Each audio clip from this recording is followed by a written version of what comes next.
A mysterious 911 call leads police to a brutal stabbing. When she called 911, all she said was, emergency at El Balcón, and hung up the phone. When first responders arrive on scene, they see a man bleeding profusely. He's conscious, but there's a long, deep slash in his stomach. They're able to load him into the ambulance and rush him to the hospital. The investigation soon uncovers a romance riddled with secrets. ¿Sabe cuando uno se enamora, se pone ciego? Everyone knows she was robbing him blind. She lied about a lot of things.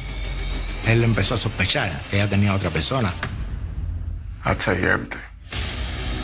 But even when truth prevails, justice is no guarantee. This has been weighing down on his conscience. He tells me we're gonna take this money and we're gonna leave. Detectives find out that he has actually fled overseas. There was no extradition possible. Was there justice? Absolutely not. March 3rd, 2008. It's early Monday morning in West New York, New Jersey, a nightlife hub just across the river from Manhattan, where local restaurant staffs are still cleaning up. West New York has always had a good nightlife, good spots to eat, drink, and dance. It's primarily a Latino community, and it's a small town feel in an urban setting. But then at 3 a.m., a call comes into 911 from one of the neighborhood's hotspots, El Balcón. A woman called in frantic. She tells the operator it's an emergency here and then abruptly hangs up. Racing to the restaurant, first responders have no idea what they might find. It could be domestic violence. It could be somebody trying to do a break-in. They don't know. Inside, they find the 911 caller, Hermania Terrero, with a gravely injured older man. She tells them that there's been a burglary and that her boyfriend, the owner of the restaurant, has been stabbed. He's near the bar bleeding from his stomach.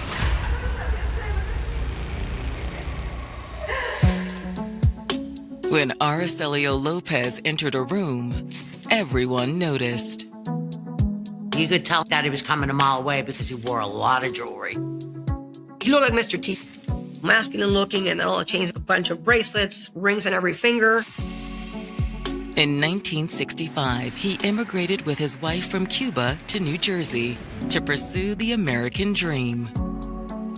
They ended up having 2 daughters and a son. He wanted to make sure that his children had a better life. To get ahead, Araceli worked relentlessly. Just as a go-getter, he ended up working at a tire place. He ended up a truck driver. And then after that, he got into the restaurant business. But no matter what, his family was always the most important thing to him. Even after a divorce, he remained devoted to them. He was a great father.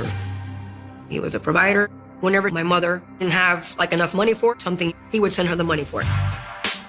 El Balcón, the restaurant he opened in West New York, New Jersey, was the key to his financial stability. El Balcón was a hot spot in West New York. Everybody frequented his restaurant. And although Araceli could be rough around the edges, he was very beloved for his huge heart. Él era muy gruñón, pero buena gente. Cuando tú necesitabas algo de él, ya que él te conocía, él te ayudaba. Lo único malo que como buen cubano hablaba alto, pero eso no quiere decir que gritara. Y entonces él tenía un dicho que decía, yo no estoy gritando, yo lo que le pongo énfasis a la palabra. Entonces yo me reía cuando me decía eso. In an industry where lines were often crossed, Araceli always kept things professional. He was all about doing things ethically. He was very old school. Él nunca lo había enamorado a ninguna persona. Era un hombre serio. But in 1999, his life changed forever when a woman named Hermania Terrero walked into El Balcón looking for work. She was hired. It was important to her to work as hard as she could because Hermania still had family that was located in the Dominican Republic. She wanted to bring them here to the States. Though she was in her 40s and Araceli was in his 60s, as the two spent time together, their chemistry was undeniable. She tells him she's married, but it was only for papers. She was an attractive woman, fun, outgoing. You look really nice tonight. Thank you, handsome. But there's a little click, a little fire. Before long, they both seemed smitten. He wined her, dined her. Their relationship developed pretty quickly into something serious. And Araceli moved Hermania in with him.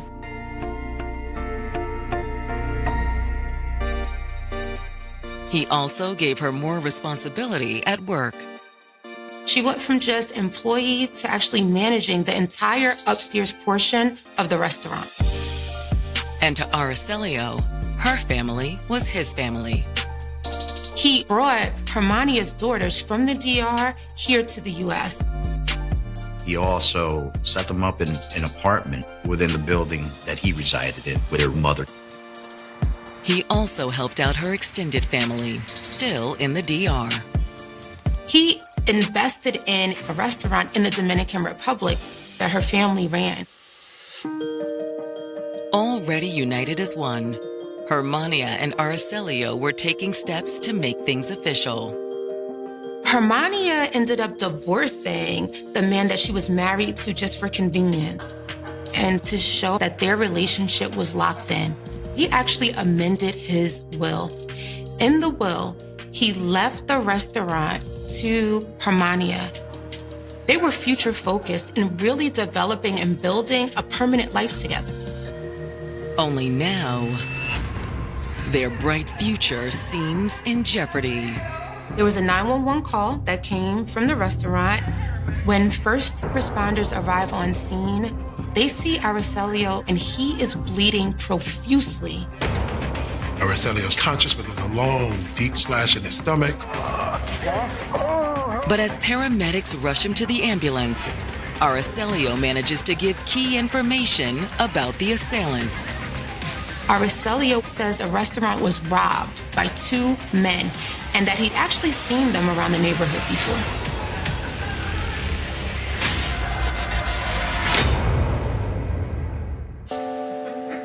Restaurant owner Araceli Lopez had finally found love again with 43-year-old Hermania Terrero. There's some real connection, some real energy. They held themselves out to be sort of husband and wife. They lived together, they worked together, they were together a lot. But now, after Hermania called 911 and first responders found Araceli stabbed inside his restaurant, he's on the way to the hospital. He ended up getting in the ambulance, still awake. He told EMTs that his attackers were two men he's seen around the neighborhood before. As the ambulance pulls away, detectives arrive and approach an emotional Hermania. How you doing? I know it's a difficult time, but we need your help to try to find these attackers. I'll do whatever I can. Hermania begins by walking investigators through what led up to the attack. After the last employees left, she and Araceli locked the door. She was having a drink at the bar while Araceli did some final closing acts. Then Araceli went to the back in order to heat up some soup so they could have a late dinner. She says it was then that two men suddenly emerged from upstairs. What are you doing? Shut up! Get off of me! Hermania says she was shocked. Both of the assailants were black men. They were over 6 feet tall, and one had a knife while the other assailant had a machete. They must have been upstairs hiding. She says she didn't even have time to think before they began making demands. They spoke perfect English without an accent, and they demand that she gives them all the money out of the register. According to Hermania, it was at that moment that Araceli came out of the kitchen, surprising the assailants. They grabbed him immediately. They throw him to the ground violently. Stop! She describes being held off by the assailant with the machete, while the one with the knife attacked Araceli.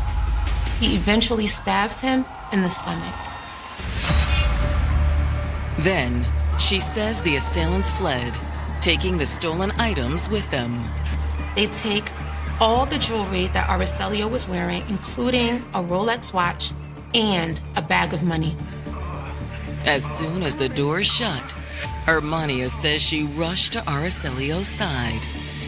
She was able to help him get into the chair. That's when I called 911. Have you seen these assailants before? In a neighborhood or even in the restaurant? No, officer. As for who would want to hurt Araceli, Hermania isn't sure. You know, if people got too drunk or too rowdy, it was the nature of the business to ask them to leave. And Araceli owed a couple people money, but outside of that, she couldn't really name anyone that would want to hurt Araceli. People really like him. Although, after more reflection, she does think of someone detectives should talk to. El Balcón employee, Hector Vasquez. Hector had worked at the restaurant, but Hector had gotten into many fights. He would be rowdy, he would be loud, and he even got into a fight with a police officer. So Araceli had to fire him. But recently, Hermania says Araceli made the decision to give him a second chance. I didn't think it was a good idea, but he insisted. Araceli assured her that it was just for one day to see how things went. She tells them that Hector worked a shift on Saturday without incident and returned on Sunday to get paid. Araceli paid him, and Hector relaxed at the bar, having a beer or two. How long before closing did he leave? A while. Naturally, detectives will need to follow up with Hector as a person of interest. But first, they look through the restaurant for evidence. They noticed that there is no forced entry. So it seems like what Hermania was telling them was true, that these intruders were actually inside the restaurant already and hiding while they closed up. Noticing surveillance cameras, detectives hope they might provide clues. But the security cameras were not recording. Hermania tells investigators that she and Araceli just hadn't bothered with them for a while. After wrapping up at the crime scene, investigators head to the hospital, hoping to interview Araceli. They had gotten a report from EMTs that he had given them a brief rundown of assailants. So they wanted to hear directly from him what their description was and to try to piece together what happened from his perspective. But when they arrive, Araceli is in no state to talk. He came out of surgery okay, but on the way into recovery, his heart stopped. The doctors were able to restart his heart, but because of all the trauma to his body, they had to put him on a ventilator. Mr. Lopez was in a coma.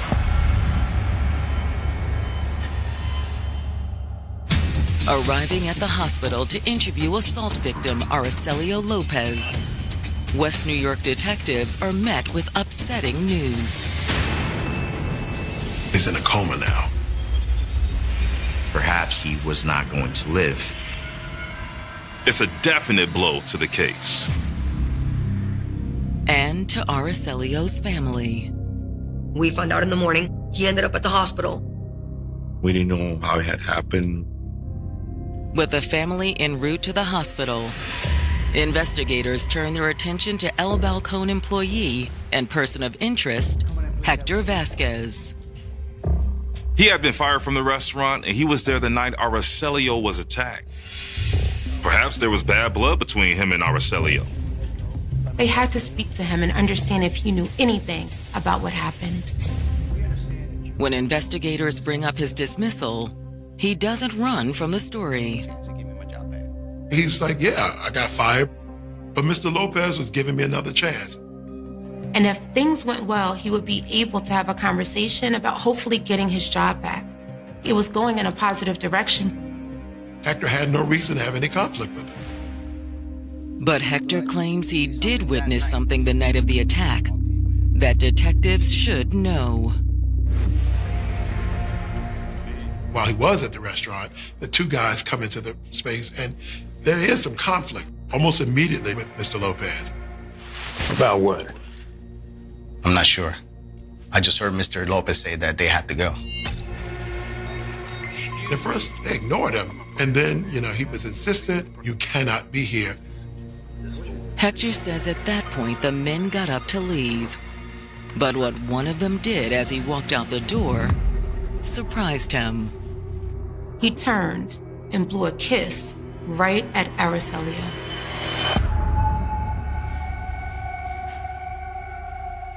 It really seemed like a threat.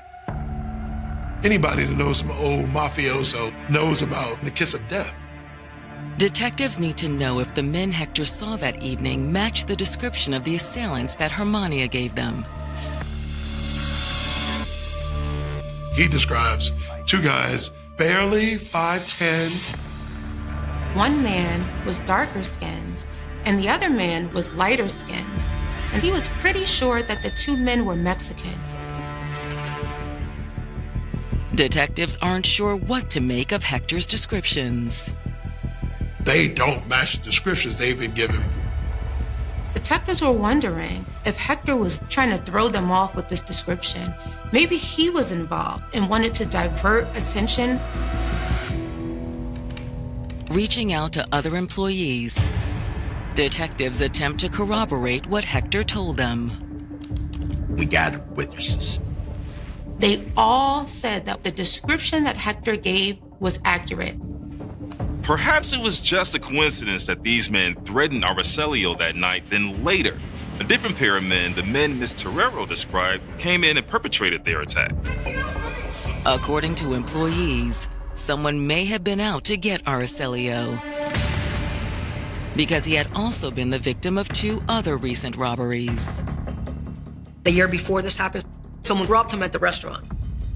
And about a month before, somebody had broken into his apartment, which was very near the restaurant. When investigators pull the police reports on these crimes, both suggest they were inside jobs. The first robbery at the restaurant, they broke into his office. He had several frames on the walls. Only one frame was removed, and that's where the safe was. Who would know that? The robbery at Aracelio's apartment looked like more of the same. They took like $30K in jewelry. There was no sign of forced entry. So obviously a key was used. And nothing in the whole apartment was turned over. They went straight to where it was, so somebody knew where it was. Police are starting to suspect that these crimes were no coincidence. Maybe what happened at the restaurant is connected to the robbery at the residence. When investigators finally get the chance to sit down with Aracelio's daughter, Belkis Orozco Lopez, she doesn't know who committed the robberies, but she does know why her father owed people money. For some reason, the landlord of the restaurant did not collect rent on a regular basis. He would collect it every few months, sometimes several months at a time. So Aracelio kept large sums of cash in this safe. When the safe was actually robbed, all the money was taken out. At that point, he calls me and he tells me he was going to pawn all of the jewelry. He'd even had it all appraised. The jewelry was worth $30,000. He ended up bringing the jewelry back to his apartment. But shortly after, his apartment was robbed and all the jewelry was stolen. After that, Aracelio had no choice but to borrow money to keep up with his rent. But that's not the only surprising information Aracelio's daughter gives investigators. His daughter tells detectives that Araceli and Hermania were not together. They recently broke up.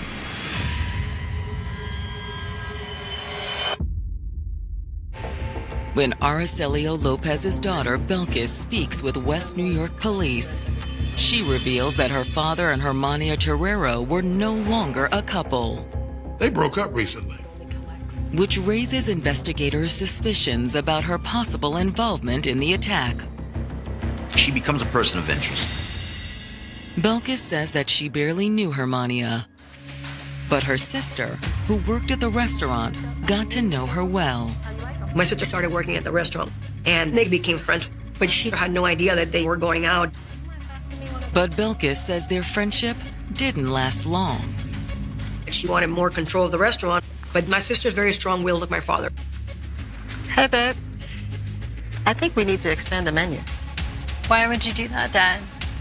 Business is going great already. I might be open to it. By then, Belkis says her sister had discovered the relationship between her father and Hermania, but chose not to interfere. There's not really much you could do about it. But Belkis says Hermania didn't have the same hands-off approach.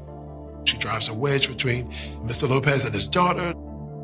My sister started dating somebody that my father didn't like, and she used that to cause the rift between them. She filled my father up with lies. He got mad, and he told her, I told you not to see that guy, and you're doing it behind my back. She ended up being fired from the restaurant, and Araceli went so far as to change the locks. Finally, though, a few months prior to his attack, it seemed Araceli had seen the light. He finally called things off with Miss Terrero, and that wasn't all. Hermania was taken out of the will. When detectives ask if Belkis believes Hermania was behind the attack against her father, she says she wouldn't be surprised, but she can't be sure. She says, I don't know. See, there were other threats against him.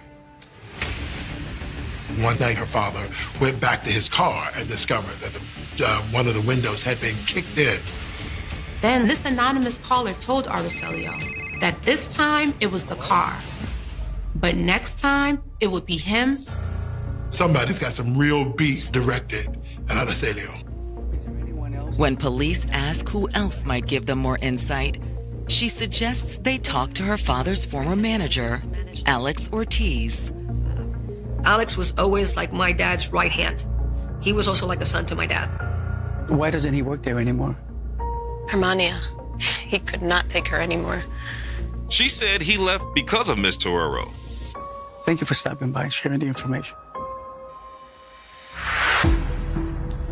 When police meet with Alex, he confirms that he did have issues with Aracelio's former girlfriend.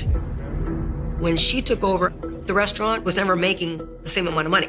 Alex knew that she was robbing him blind. But when Alex told Aracelio, he refused to listen. Enamorado, encaprichado, y no quería aceptarlo.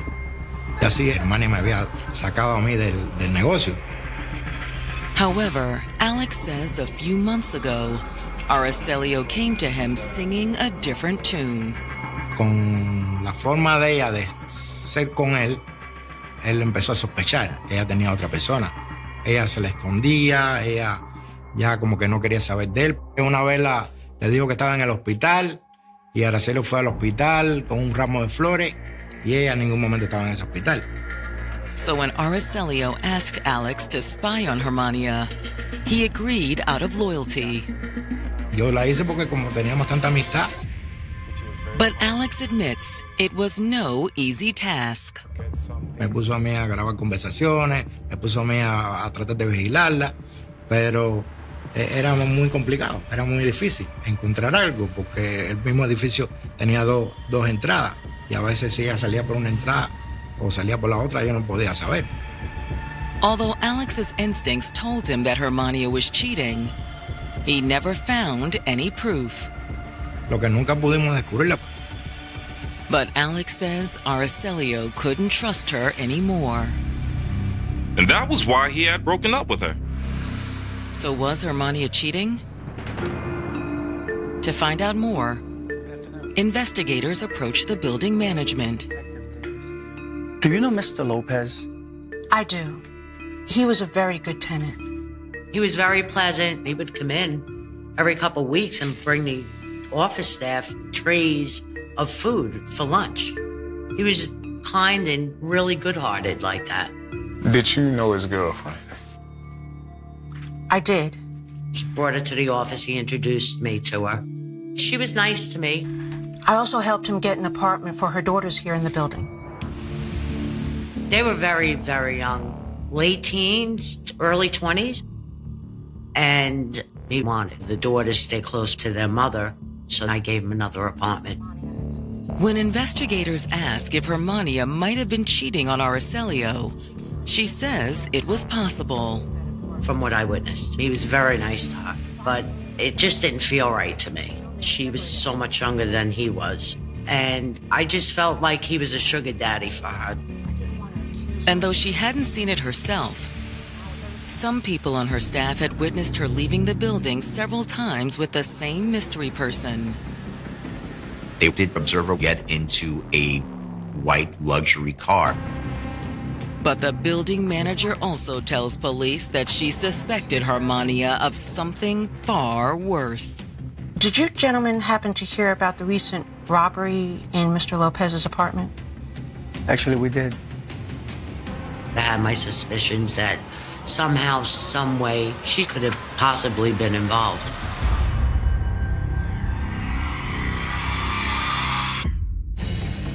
West New York detectives have just found out that Hermania Terrero may have been cheating on Araceli Lopez before he broke things off. She had been seen leaving the building with an unidentified man in a white luxury car. Even worse, the building manager also suggests Hermania may be behind the recent robbery at Araceli's apartment. She told me she had lost the keys, and I had another set made immediately for her. But come to find out after, she wasn't living with Mr. Lopez because they were having differences. If I had known they were separated, I would have never given her those keys.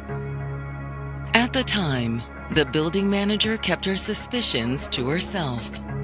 I didn't want to accuse her. Now, with everything that's happened, I really thought you guys should know. Thank you. With suspicion swirling around Hermania, investigators pull her phone records from the days leading up to the attack. The day of the robbery, she made a number of calls to two numbers.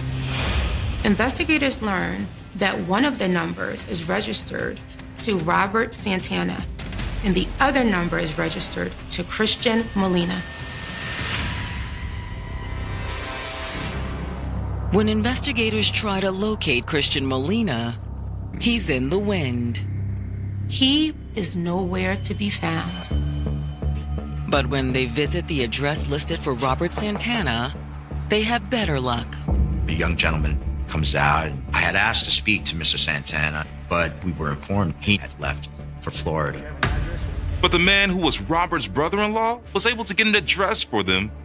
Before leaving, detectives ask one more critical question. I said, do you know if Robert Santana hangs out with someone that drives a white luxury car? Yeah, he had a friend who drove one. You wouldn't happen to have a picture of that person, would you? He says, actually, I do. The picture just so happens to be of Christian Molina. Now detectives are sure that they know the two men that killed Araceli. And if that's true, it also means Hermania had purposely deceived police. Hermania said that both of the assailants were black men, that they were over 6 feet tall. But why would she have lied? Because they got this big unknown. They focus on finding Robert and Christian. Investigators collaborate with the Tampa Police Department, asking them to locate Robert Santana. And for Christian, they reach out to the U.S. Marshals for help. In the meantime, the case takes a tragic turn. When 2 weeks came up, The doctor pretty much told us he's been brain dead. Now, the family is forced to make a heartbreaking decision. They make the choice to take him off of life support. With Araceli deceased, detectives now face a homicide investigation. He would not have been put in that situation if it weren't for the assault that had occurred. But there is some good news. Florida police have apprehended Robert Santana. We met with Tampa detectives, and we used their facilities to conduct the investigations of Mr. Robert Santana. And when they confront him about his role in Araceli Lopez's murder, the floodgates open. This has been weighing down on his conscience. I'll tell you everything. Robert tells detectives that Christian had been pressuring him to pull off a robbery at El Balcon for over a year. He initially wanted nothing to do with that, but Christian told Robert they would leave with a big score. He tells me he has a connect on the inside. She was totally in on it. She would make sure that they would be able to get in and out quickly. Eventually, Robert came to realize that this could be a quick solution to his problems. He was going through financial hardships. He told Christian he was only in on one condition.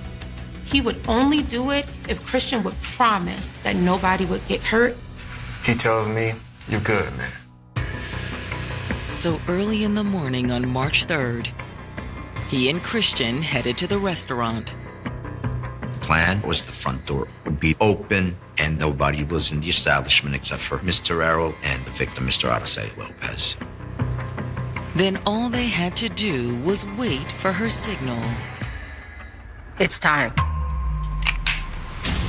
But Robert says that nothing went as planned.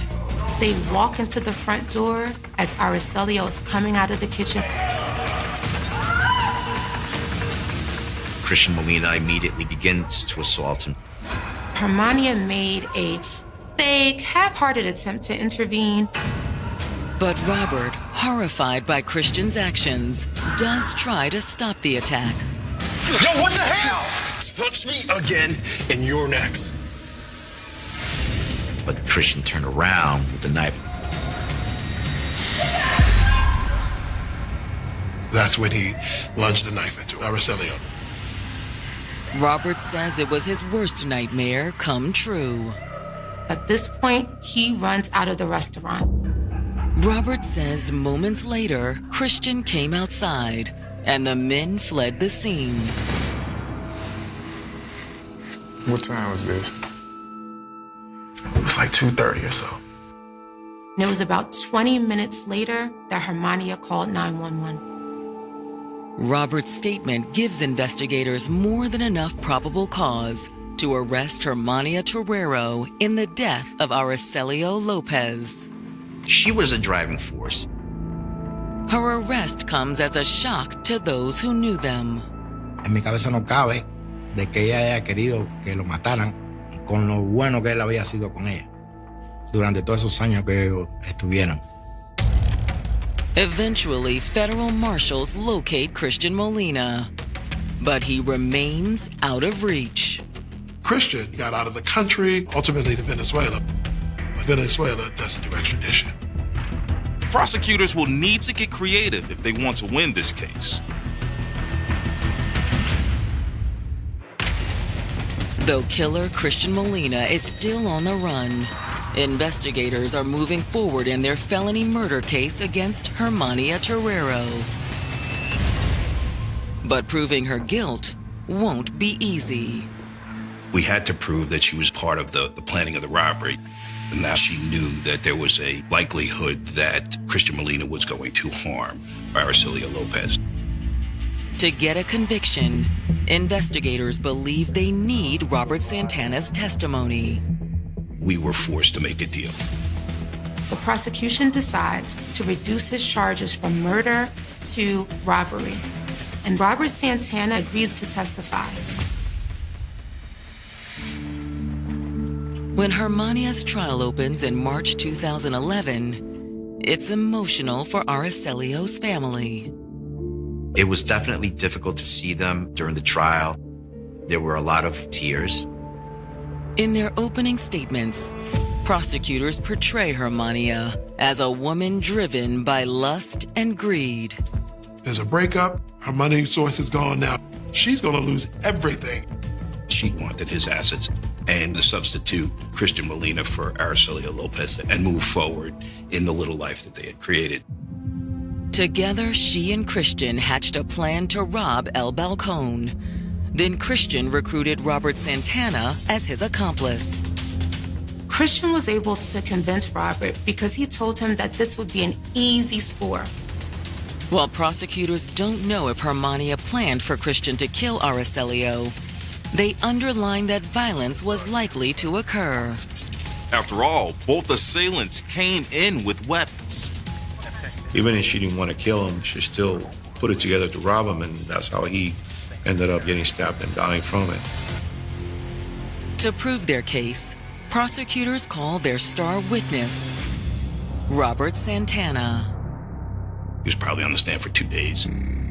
He testified about Ms. Terrero's plan.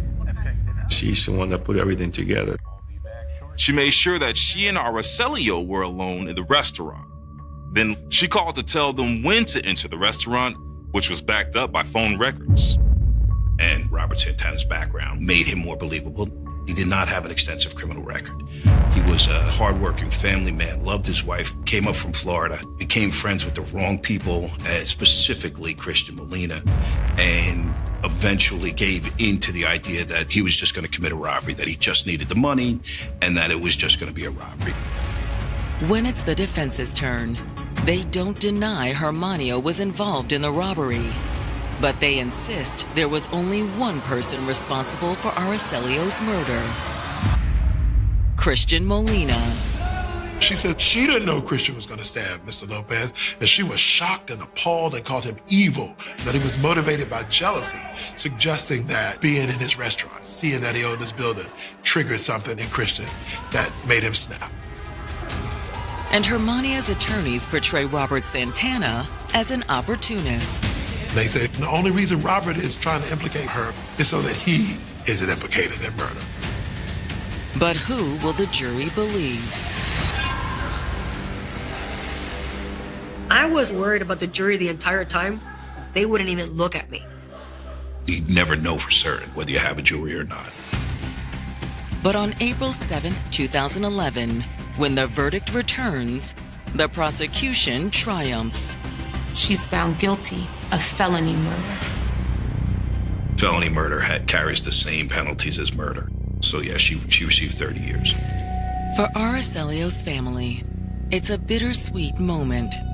They're thrilled that she was going to have to pay the price for what she had done, but it didn't bring their father back.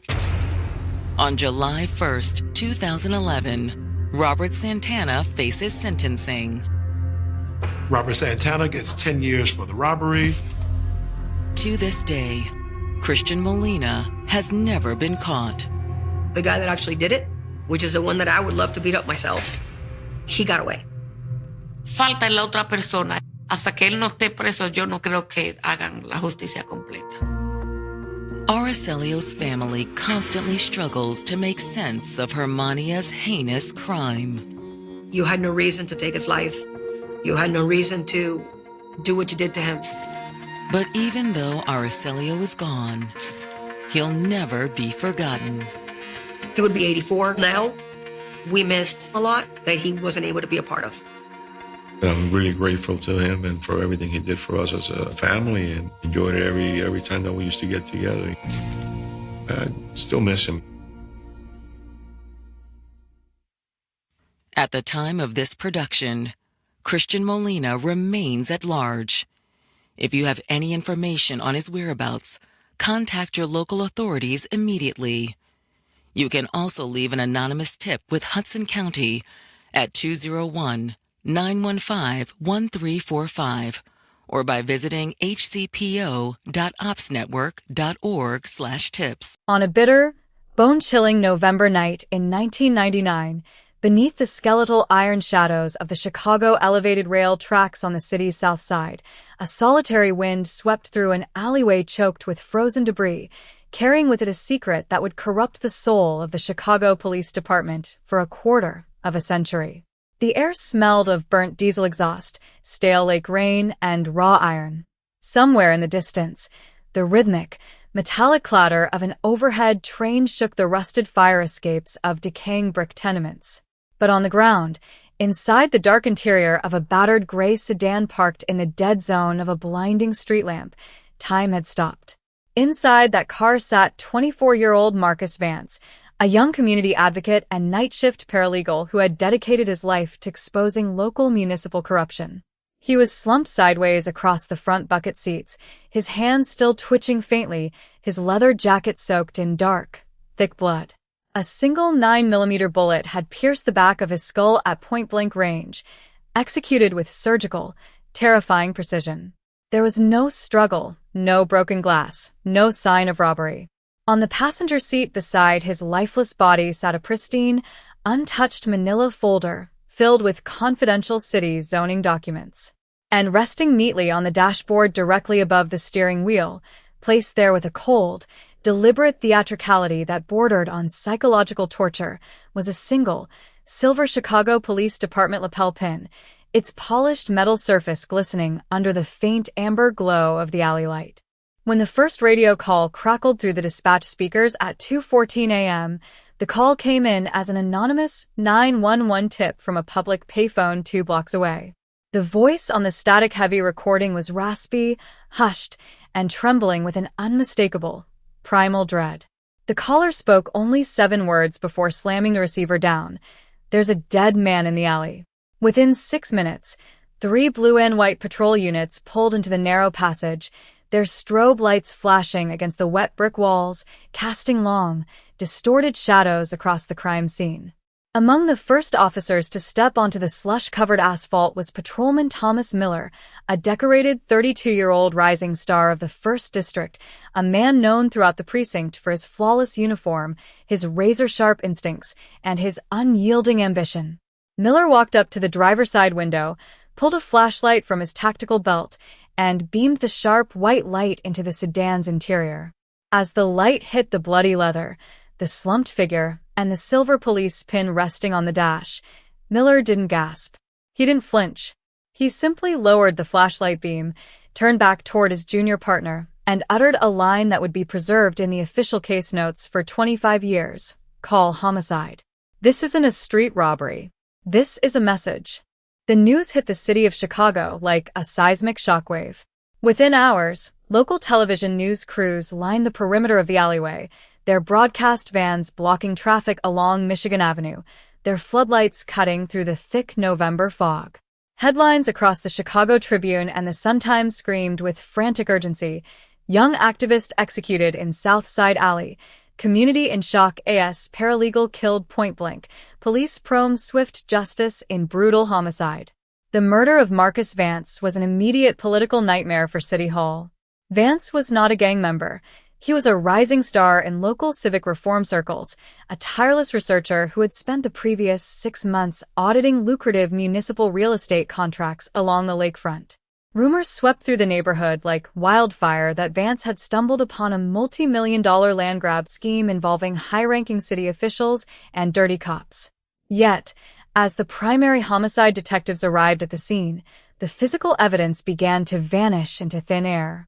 Lead homicide detective Arthur Pendleton, a veteran investigator known for his gruff demeanor and cynical view of department politics, supervised the scene alongside Patrolman Thomas Miller, who had volunteered to secure the outer tape perimeter. But from the very first hour, the crime scene was plagued by bizarre, catastrophic irregularities. The silver police lapel pin found on the dashboard, the primary piece of physical evidence that explicitly tied the execution to law enforcement, was picked up by an unidentified technician without latex gloves, wrapped in a paper towel, and placed into an unsealed envelope. No latent fingerprints were recovered from the car's door handles, despite the vehicle being covered in wet grime. The victim's personal notebook, which eyewitnesses saw Marcus Vance carrying into a local diner just 2 hours before his death, was nowhere to be found inside the vehicle or on his person. Most damningly of all, the street security camera mounted on the brick wall directly facing the alley entry, a camera operated by the city's traffic management department, suffered an abrupt, unexplainable power failure at 1:45 a.m., exactly 20 minutes before the execution took place, resuming operation at 2:30 a.m. as if nothing had happened. To the grieving family of Marcus Vance, the message was painfully clear. The investigation was being systematically dismantled from the inside before the blood on the leather seats had even dried.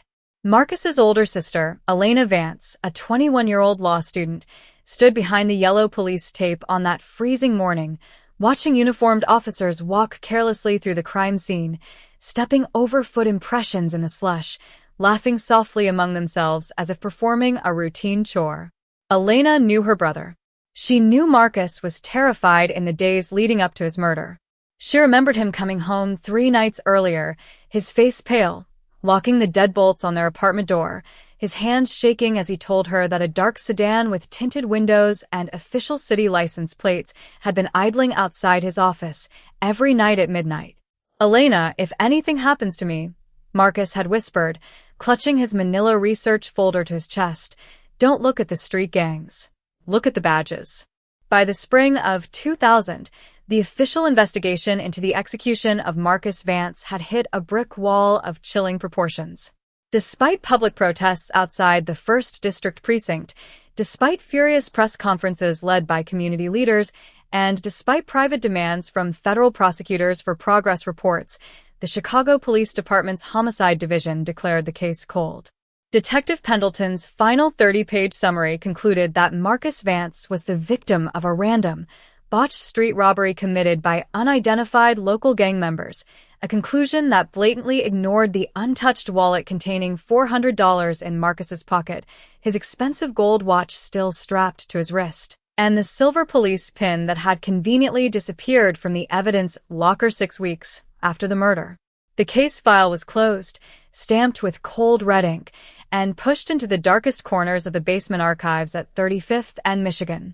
For 25 years, the murder of Marcus Vance remained a ghost haunting the corridors of the Chicago Police Department, a silent, suffocating secret buried under decades of departmental restructuring, political shifts, and technological evolution.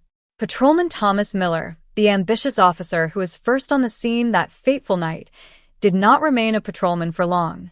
Over the next 2 decades, Miller's career trajectory was nothing short of meteoric. He rose rapidly through the ranks, transitioning from uniformed patrol to elite tactical units, then to detective commander, and eventually to the supreme ranks of the department's executive leadership. By the winter of 2024, Thomas Miller was no longer just an officer. He was Deputy Chief Thomas Miller, a highly decorated, silver-haired law enforcement icon, a man who frequented political galas, advised the mayor on gun violence initiatives, and stood before press microphones as the stern, authoritative face of Chicago law enforcement. To the public, Deputy Chief Miller was an immovable pillar of civic virtue, a dedicated public servant who had given 35 years of his life to protecting the streets of the Windy City. He lived in an opulent, gated residence in the leafy suburb of Naperville, drove luxury SUVs, and was widely tipped to become the next superintendent of police. But beneath the polished brass buttons, the tailored dark uniforms, and the smooth, media-trained smile lay a psychological fortress built upon a foundation of blood, corruption, and an absolute belief that the murder of Marcus Vance in November 1999 was a crime that time had permanently erased. Miller believed that 25 years of silence meant immunity. He believed that the ocean of time had washed away every microscopic cell, every drop of blood, and every trace of gunpowder. He was wrong. What Deputy Chief Thomas Miller did not realize was that while human memory fades and political favors expire, the microscopic physical world possesses a memory that is eternal. In early 2024, as part of a federally funded cold case initiative aimed at re-examining unsolved homicides using revolutionary, space-age forensic technology, a specialized unit known as the Cold Case Homicide Task Force, operating independently of local precinct politics, quietly unsealed the dusty cardboard box labeled Case 99-08412. H. Vance Marcus. Leading the task force was Detective Sarah Lynn, a brilliant, 38-year-old former federal investigator who possessed zero ties to the old guard Chicago police network. Detective Lynn did not care about department politics. She did not care about Deputy Chief Miller's glowing reputation, and she had no reverence for the unwritten blue wall of silence that had protected corrupt officers in the city for generations. When Lynn opened the faded case folder and saw the glaring, almost absurd irregularities in the 1999 investigation, the missing security footage, the unsealed evidence envelopes, the contradictory witness statements, and the sudden disappearance of the silver police pin, her instincts ignited. Lynn immediately ordered the physical evidence vault to produce every single item recovered from Marcus Vance's gray sedan in 1999. What she received was a tragic testament to decades of neglect: a single, battered cardboard box containing the victim's stained clothing, a plastic bag holding the preserved bullet recovered during the autopsy, and a sealed glass vial containing 3 microscopic cotton swabs taken from the car's interior door handles 25 years earlier, swabs that had been marked as inconclusive by primitive 1999 DNA testing methods and thrown into storage to rot. In 1999, DNA testing required large, pristine biological samples, drops of blood or fluid, to generate a basic STR profile. But by 2024, the frontier of forensic science had moved into quantum-level touch DNA extraction and ultra-deep single nucleotide polymorphism, SNP, genomic sequencing.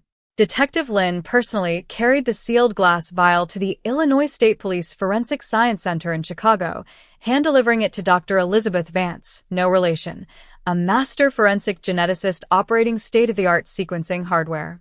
This sample is 25 years old, Detective Dr. Elizabeth Vance warned, looking at the faded, yellowing cotton tips under a high-power microscope. It's been exposed to temperature fluctuations, humidity, and atmospheric decay. If there are skin cells on these swabs, they are broken into microscopic base pair fragments. Run it through the 600x deep read alignment pipeline, Detective Lynn replied, her voice cold and resolute. Don't just look for a full profile. Look for the cellular shadows. Look for the ghost that left his mark in that car. For 14 agonizing days, the automated thermal cyclers and high-speed sequencers inside the state lab hummed continuously, processing the microscopic epithelial cells recovered from the driver's side door handle of Marcus Vance's car. Millions of digital base pair fragments were aligned, cross-referenced, and amplified using quantum algorithms capable of reconstructing human genomic profiles from as few as 5 degraded skin cells. On the morning of May 12, 2024, the supercomputer completed its final comparative alignment. When the primary digital display inside the lab illuminated with the final results, Dr. Elizabeth Vance felt the blood drain from her face. She picked up her phone and dialed Detective Sarah Lynn's direct line. Her voice was shaking. "Sarah," the geneticist whispered, her breath catching in her throat. The touch DNA recovered from the inner driver's side handle of Marcus Vance's car doesn't belong to a street gang member. And it doesn't belong to a random mugger. Detective Lynn leaned against her desk, her knuckles turning white as she gripped the receiver. Whose DNA is it, Elizabeth? It's a 100% single-source genomic match, Dr. Vance read directly from the glowing monitor, the statistical probability vibrating through the wire like a death sentence. 1 in 400 trillion. The man who opened the door of Marcus Vance's car on November 14, 1999, is currently the deputy chief of the Chicago Police Department. It's Thomas Miller. Unsolved Crime, Part 2. The silence that gripped the windowless office of the Cold Case Homicide Task Force at 35th and Michigan following Dr. Elizabeth Vance's phone call was heavy, suffocating, and charged with profound danger. Detective Sarah Lynn sat at her desk, staring at the high-resolution comparative genomic alignment report printed on fresh white paper. The bold black ink spelled out an undeniable, terrifying reality. Deputy Chief Thomas Miller, The decorated, silver-haired law enforcement icon whose office sat just 3 floors directly above her own was the man whose biological cells had been left on the inner door handle of Marcus Vance's vehicle on the night of his execution in November 1999. Lynn knew with terrifying clarity that she was no longer merely investigating an unsolved murder. She was walking through an active landmine field inside the very heart of the Chicago Police Department. Deputy Chief Miller was not an isolated retired officer living in obscurity. He commanded vast operational networks, possessed intimate access to departmental intelligence databases, and maintained deep political alliances with federal prosecutors, city council members, and executive media figures. If a single whisper of this genomic match leaked to the 3rd floor, evidence would vanish, witnesses would be intimidated, and the cold case unit would be dismantled under the guise of an emergency administrative restructuring before a single arrest warrant could be drafted. "We operate in complete, absolute dark," Lynn instructed her 2 trusted junior investigators, Detective Mark Ruiz and Detective James Chin, closing the heavy oak door of her office and pulling down the blinds. No digital notes on the main department network. No filing through standard CAD dispatch systems. Every memo, every background check, and every surveillance log regarding Thomas Miller is to be handwritten, kept in a biometric safe, and stored off-site. If Miller gets even a hint that we're looking at his 1999 logbook, this entire investigation dies in an office fire. For 30 agonizing days throughout June 2024, Detective Lynn's secret team conducted a covert, surgical forensic reconstruction of Patrolman Thomas Miller's movements during the 48 hours surrounding the execution of Marcus Vance on November 14, 1999. They pulled yellowed, paper shift logs from damp basement archives, subpoenaed 30-year-old microfilmed police dispatch records, and cross-referenced old landline telephone toll logs that had lain forgotten in state archives for 2 decades. What emerged from the historical darkness was a terrifying, systematic pattern of deception. On the night of November 13, 1999, then Patrolman Thomas Miller was officially logged as off-duty, assigned to a mandatory rest period following an 18-hour shift in the 1st District. However, archived precinct gate log records revealed that at 11:15 p.m., less than 3 hours before Marcus Vance was executed, Miller had entered the 1st District Vehicle Depot using his personal master key card. He had taken out an unmarked blue police sedan equipped with untraceable municipal fleet plates, driving out of the garage without logging his destination on the official dispatch board. More damningly, Lynn's team unearthed long-buried financial records belonging to Marcus Vance's employer, the municipal zoning research firm that had been auditing the lakefront development projects. In the 3 weeks leading up to his death, Marcus Vance had been systematically tracking illicit wire transfers originating from a dummy corporate entity named Cermak Real Estate Holdings. The shell company had siphoned over $900,000 in municipal grant funds intended for low-income housing developments along the South Side. The sole managing director of Cermak Real Estate Holdings, listed under a convoluted network of suburban corporate filings, was an individual named Richard Miller, the biological brother of Patrolman Thomas Miller. Marcus didn't just stumble onto a random police corruption ring, Detective Ruiz whispered, laying the paper wire transfer diagrams across Lynn's desk during a late-night session. He found the financial lifeline of the Miller family. Thomas Miller wasn't just working as an enforcer for dirty developers. He was directly pocketing 6-figure kickbacks from the stolen lakefront land grants. Marcus was 24 hours away from taking those manila folders to the United States Attorney's Office. Miller didn't shoot him to protect a precinct secret. He shot him to save himself from 20 years in a federal penitentiary.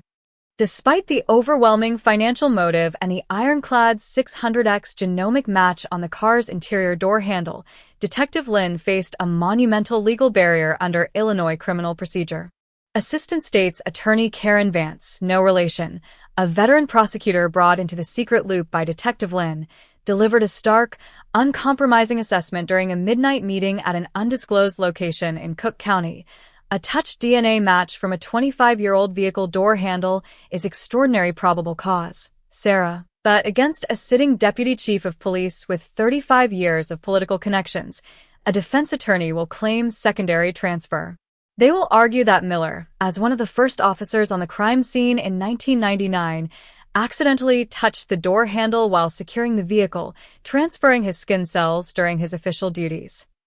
He was logged as being 4 miles away when the initial patrol units arrived, Lynn countered, her voice hard as steel. His own 1999 incident report explicitly states he never touched the vehicle, that he maintained the outer tape perimeter exclusively. That's what the written report says, Attorney Vance argued, leaning across the table. But in a courtroom before a jury, his defense team will claim he made a minor reporting error 25 years ago. They will destroy the chain of custody of those 1999 cotton swabs. To secure an unassailable indictment for first-degree aggravated murder, to ensure this man never walks out of a courtroom, you need a modern, direct, physical DNA sample collected from Thomas Miller's living body in 2024. And you need to collect it without him knowing you're coming. On July 8, 2024, a covert, 4-person tactical surveillance detail from the Illinois State Police established a 24-hour perimeter around Deputy Chief Thomas Miller. For 3 weeks, undercover agents followed the silver-haired deputy chief across the city. They watched him through high-powered telephoto lenses as he attended high-level police commander briefings, presided over community safety forums, dined at exclusive downtown steakhouses, and played golf at private suburban country clubs. Yet, Thomas Miller operated with a lifetime of trained, instinctual law enforcement paranoia. He never used disposable utensils at restaurants. When he drank coffee during municipal press conferences, he brought his own personalized, insulated ceramic mug, which he carried in his right hand at all times and locked inside his private leather briefcase the moment he finished. He never discarded personal trash in public waste bins. His household garbage was kept inside a locked brick enclosure at his Naperville estate until the commercial disposal truck arrived under the personal supervision of his private security system. He lives like an operative behind enemy lines, Sarah. Detective Chen reported over the secure radio frequency on the morning of July 29, 2024. He knows what modern forensics can do. He wipes down his water glasses at lunch with a cloth handkerchief before the waiter can touch the table. He carries his own trash home. He hasn't left a single biological cell behind in 25 years. He's 57 years old, James. Lynn replied from the mobile command unit parked 3 blocks away. Paranoia creates routine, but routine creates exhaustion. He will make a mistake. Stay on him. That fatal mistake occurred on the morning of August 2nd, 2024. A violent, blinding summer thunderstorm swept across the Chicago Loop, drenching Michigan Avenue in sheets of gray, wind-driven rain that flooded storm drains and paralyzed morning traffic. At 8:15 a.m., Deputy Chief Thomas Miller's official black police SUV pulled up to the curb outside an upscale hotel near the riverfront, where he was scheduled to deliver the keynote address at an international law enforcement conference on urban violence. Miller stepped out into the pouring rain, wearing his crisp, tailored dress uniform adorned with gold stars, service ribbons, and his polished commander's badge. His assistant opened a large black umbrella overhead as Miller walked into the hotel's marble lobby. Before taking the stage, Miller walked into the hotel's private executive lounge. He ordered a double espresso from the attendant. Because the hotel's dishwashing system was undergoing an emergency plumbing repair due to the storm, the lounge attendant served the espresso in a small, disposable white paper cup with a black plastic sipping lid. Miller sat alone at a corner table for 10 minutes, reading through his speech, taking slow, deliberate sips of the hot espresso. Detective Lynn, dressed in plain civilian clothes, a wet trench coat and reading glasses, sat 2 tables away, her phone held to her ear as if engaged in a casual business conversation, her eyes tracking every movement of Miller's hands. She watched the physical point of contact. She watched Deputy Chief Thomas Miller's lower lip press against the black plastic sipping lid, leaving behind moisture, saliva, and microscopic epithelial cells, the exact biological transfer he had executed on the door handle of Marcus Vance's gray sedan in the alleyway 25 years earlier. At 8:40 a.m., the hotel event coordinator approached Miller's table to escort him to the main stage. Miller stood up, buttoned his uniform jacket, and picked up his speech notes. For the first time in 3 weeks, distracted by the impending national television broadcast and the applause echoing from the main ballroom, Miller's ironclad biological discipline slipped. Instead of carrying the disposable cup with him or crushing it in his pocket, he picked up the paper cup by its cardboard base and tossed it into an open, brass recycling container standing beside the lounge exit. He adjusted his gold lapel pins, smiled at the event coordinator, and stepped onto the stage under the flashing lights of news cameras. The moment the double doors of the ballroom closed behind the deputy chief, Detective Lynn moved with terrifying speed. She signaled to Detective Ruiz, who took a position near the lounge entrance to block the view of hotel staff. Lynn pulled a pair of sterile nitrile gloves from her trench coat pocket, snapped them onto her hands, and reached inside the top chute of the brass recycling container. She retrieved the small paper cup, holding it strictly by its lower cardboard edge, carefully avoiding the black plastic sipping lid where Miller's saliva rested. She placed the item into a sterile biohazard transport box, sealed the airtight latch, and pulled out a black permanent marker. Across the white label, she wrote in bold, unyielding letters, Evidence Item SL, 2024-0802, surreptitious known sample, subject, Miller, Thomas, Deputy Chief, time, 8:42 a.m. We have the living sample, Lynn whispered into her radio, her heart pounding against her ribs like a sledgehammer as she clutched the sealed container to her chest. Get the transport car ready. Drive it straight to the state lab under armed escort. The evidence container was rushed through the storm-drenched streets of Chicago by 2 state trooper escort units, arriving at the Illinois State Police Forensic Science Center in less than 18 minutes. Inside the high-containment laboratory, Dr. Elizabeth Vance's team extracted the fresh-touch DNA and saliva from the plastic sipping lid within 2 hours. The cellular profile was processed through high-speed thermal cyclers and loaded directly into the comparative short-read alignment matrix containing the 25-year-old profile extracted from Marcus Vance's car door handle. At 2:15 p.m. on August 2, 2024, as Deputy Chief Thomas Miller was finishing his televised keynote address on law enforcement ethics at the Riverfront Hotel, the Central Lab supercomputer completed the automated alignment. On the central digital monitor in the lab, 2 complex genomic sequencing graphs began to overlay each other in real time.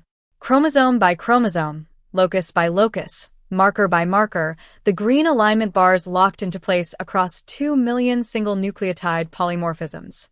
A bright, flashing gold status banner illuminated the supercomputer screen. Comparative genomic overlay complete. Subject identification: Miller, Thomas. Statistical probability of single-source match, 1 in 420 trillion. Margin of error, 0.000000000001%. Dr. Elizabeth Vance stood up slowly from her workstation, looking at Detective Sarah Lynn. It's an absolute, unassailable match, Sarah, Dr. Vance said, her voice dropping to a hard, solemn register.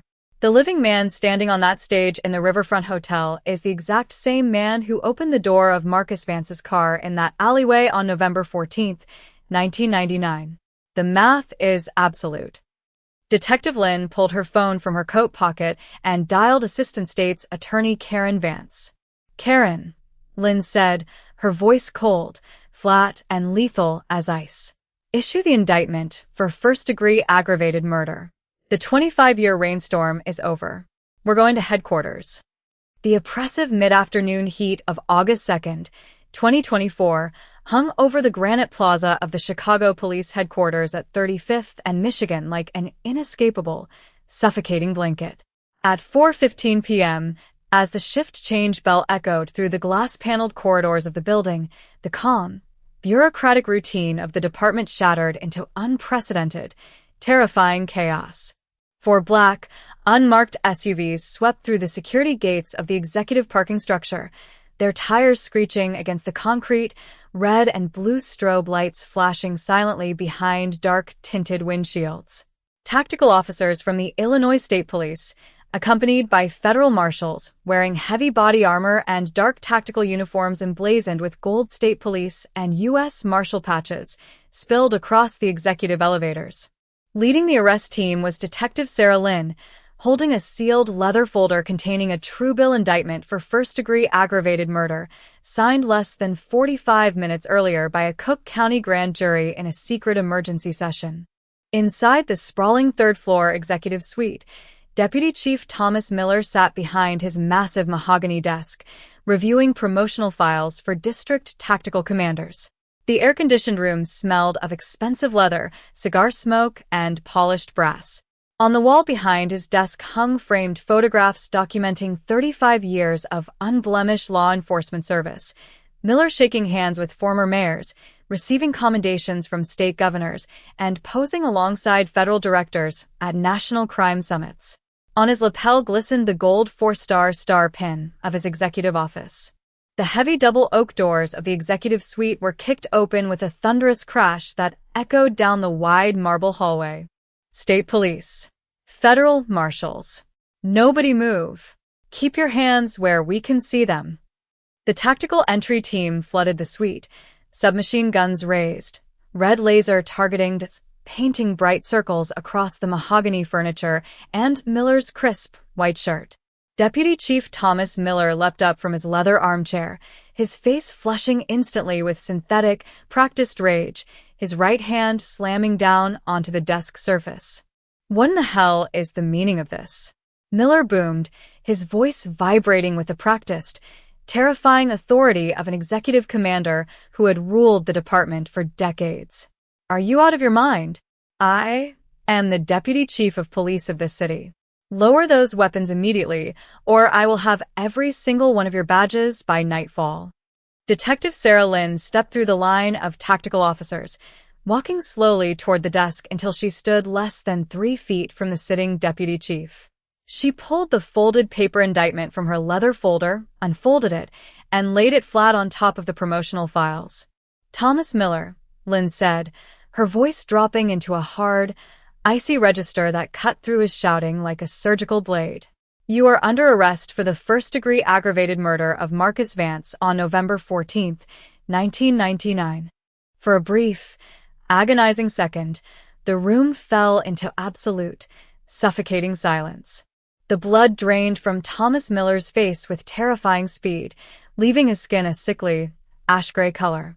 The furious, authoritative mask that had shielded his features for 35 years dissolved into a blank, hollow stare. His eyes darted toward Detective Lynn, then down at the paper indictment resting on his desk, then toward the tactical officers holding submachine guns 3 feet away. His hands began to tremble uncontrollably, a faint, violent quivering that he tried desperately to hide by pressing his palms against his oak desk. You have no legal standing, Miller stammered, his booming executive voice suddenly breaking into a thin, raspy whisper. This is an administrative outrage. A political hit. You have nothing. We have the 1999 door handle, Thomas, Lynn interrupted softly, leaning down until her face was inches from his silver hair. We have the espresso cup from the hotel lounge this morning. 2 million genetic markers, Thomas. 1 in 420 trillion. Every single cell remembers. As state troopers stepped forward, grabbed Miller's wrists, and clicked heavy steel handcuffs behind his back, the 57-year-old deputy chief offered no physical resistance. The polished, powerful law enforcement icon who had commanded thousands of officers seemed to collapse inwardly, his posture stooping, his head hanging low as he was escorted down the private executive elevator toward a waiting, unmarked transport vehicle. Outside the building, word of the raid had already leaked through internal department radio channels. A crowd of dozens of off-duty officers, municipal employees, and local news reporters stood frozen in disbelief behind security barricades. News cameras flashed frantically as Deputy Chief Thomas Miller, handcuffed, flanked by state troopers, his gold executive star pin still pinned to his shirt, was loaded into the back seat of a state police cruiser. By 5:30 p.m., news of the arrest swept across local, national, and global media outlets like an unstoppable digital tsunami. Front-page banners on news sites across the globe read like scenes from a dark political horror thriller, Chicago Police Deputy Chief arrested for 1999 cold case execution. Genomic forensics unmasks high-ranking cop A.S. killer, the monster in headquarters. How a discarded coffee cup solved a 25-year murder. To the citizens of Chicago, and particularly to the residents of the South Side who had carried the trauma of Marcus Vance's death for a quarter of a century, the news was a psychological earthquake. People gathered on street corners, inside community centers, and on front porches, staring at television screens in absolute shock. The man who had presided over community violence reduction summits, the man who had stood beside grieving mothers at press conferences promising to catch street shooters, was the very assassin who had executed Marcus Vance at point-blank range in a dark alleyway. Miller sat in complete silence, his executive uniform shirt unbuttoned at the collar, staring at the scarred wooden surface of the table. "Thomas," Lynn began, placing a thick blue binder containing the 1999 crime scene photographs, financial wire transfer records, and modern genomic alignment reports onto the table. "The scientific evidence against you is absolute. We know you were in that alley beneath the EL tracks on November 14, 1999. We know you opened the door to Marcus's car. We know you pulled the trigger. What we want to know now is how many people inside this department helped you cover it up for 25 years.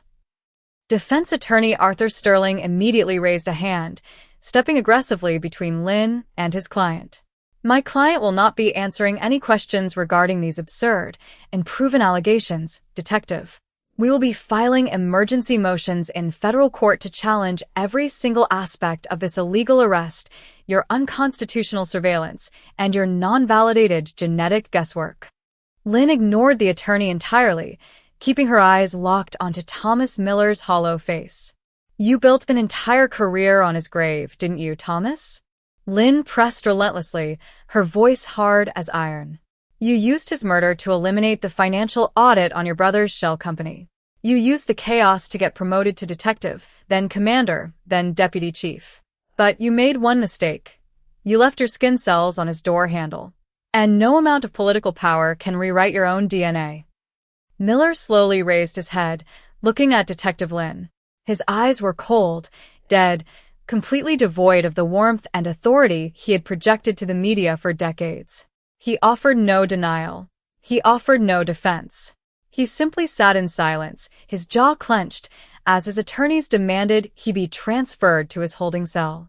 The formal indictment was handed down by a Cook County grand jury 3 days later, charging Thomas Miller with first-degree aggravated murder, official misconduct, and obstruction of justice, charges that carried a mandatory sentence of life imprisonment without the possibility of parole under Illinois law. On August 10, 2024, the formal arraignment took place inside a packed, suffocatingly tense courtroom at the Layton Criminal Court Building at 26th and California. Sitting in the front row of the public gallery was Marcus Vance's sister, Elena Vance, now 46 years old, wearing a dark suit, holding hands with her elderly mother. Beside them sat retired community leaders and activists who had marched in the streets for Marcus in 1999. When Thomas Vance was led into the courtroom wearing a bright orange inmate jumpsuit, heavy wrist chains, and leg irons, a loud, collective gasp echoed through the gallery. The contrast between the pristine, Gold Star officer the city had known on television and the shackled inmate shuffling toward the defense table was staggering. Assistant State's Attorney Karen Vance stood before the bench, her voice echoing through the silent room. "Your Honor," Attorney Vance declared, pointing a finger toward the defense table, "for 25 years, the defendant, Thomas Miller, lived a monstrous double life of absolute deception. He executed a brilliant young man in cold blood to protect an illegal multi-million-dollar real estate embezzlement scheme. He then utilized the full authority of his office to alter crime scene logs, destroy evidence, and manipulate the investigation, using his victim's death as a launching pad for his own political ascension." She submitted the state genomic alignment reports to the judge. The physical evidence against the defendant is unassailable. A direct single-source genomic match connects him to the crime scene vehicle with a statistical certainty of 1 in 420 trillion. Given the severity of the charges, the defendant's vast operational connections, and the clear danger he poses to the judicial process, the state requests that the defendant be remanded into custody without bail. Defense attorney Arthur Sterling stood up, launching a fierce, theatrical objection. Your Honor, this prosecution is a media-driven witch hunt built on experimental genetic guesswork. The police stalked my client, seized his discarded personal property without a valid Fourth Amendment warrant, and rushed to judge a dedicated 35-year public servant. We intend to prove that the 1999 evidence was contaminated, mismanaged, and legally inadmissible. Judge Thomas Bradley looked down from the bench, his expression stern and unyielding. Mr. Sterling, Judge Bradley said, his voice echoing off the mahogany walls, the physical chain of custody documentation and genomic comparative reports presented by the state are exceptional. The application for bail is denied. The defendant will remain in the custody of the Cook County Sheriff pending trial. Bang! The judge's gavel struck the hardwood block like a thunderclap. As court officers stepped forward to lead Thomas Miller away toward the holding cells, he turned his head for a fleeting second.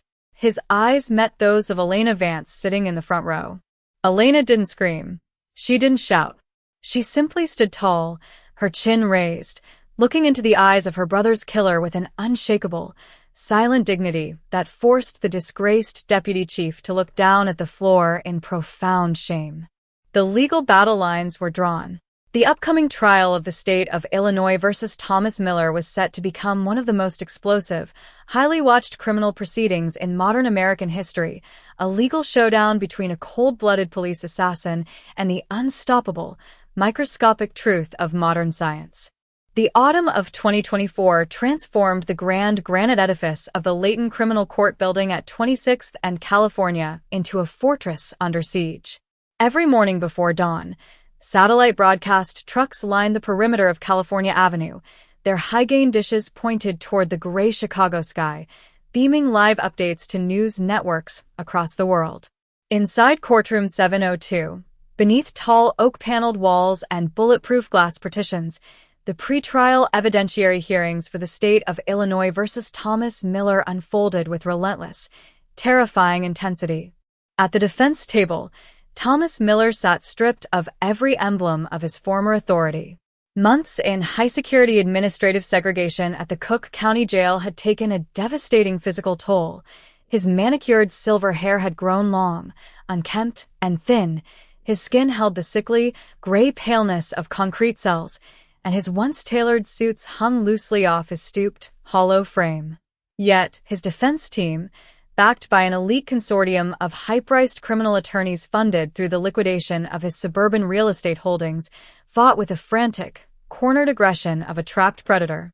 Lead defense counsel Arthur Sterling launched a scorched-earth legal offensive against the core foundation of the prosecution's case, the admissibility of deep-read genomic sequencing and the surreptitious DNA collection from the Riverfront Hotel Lounge.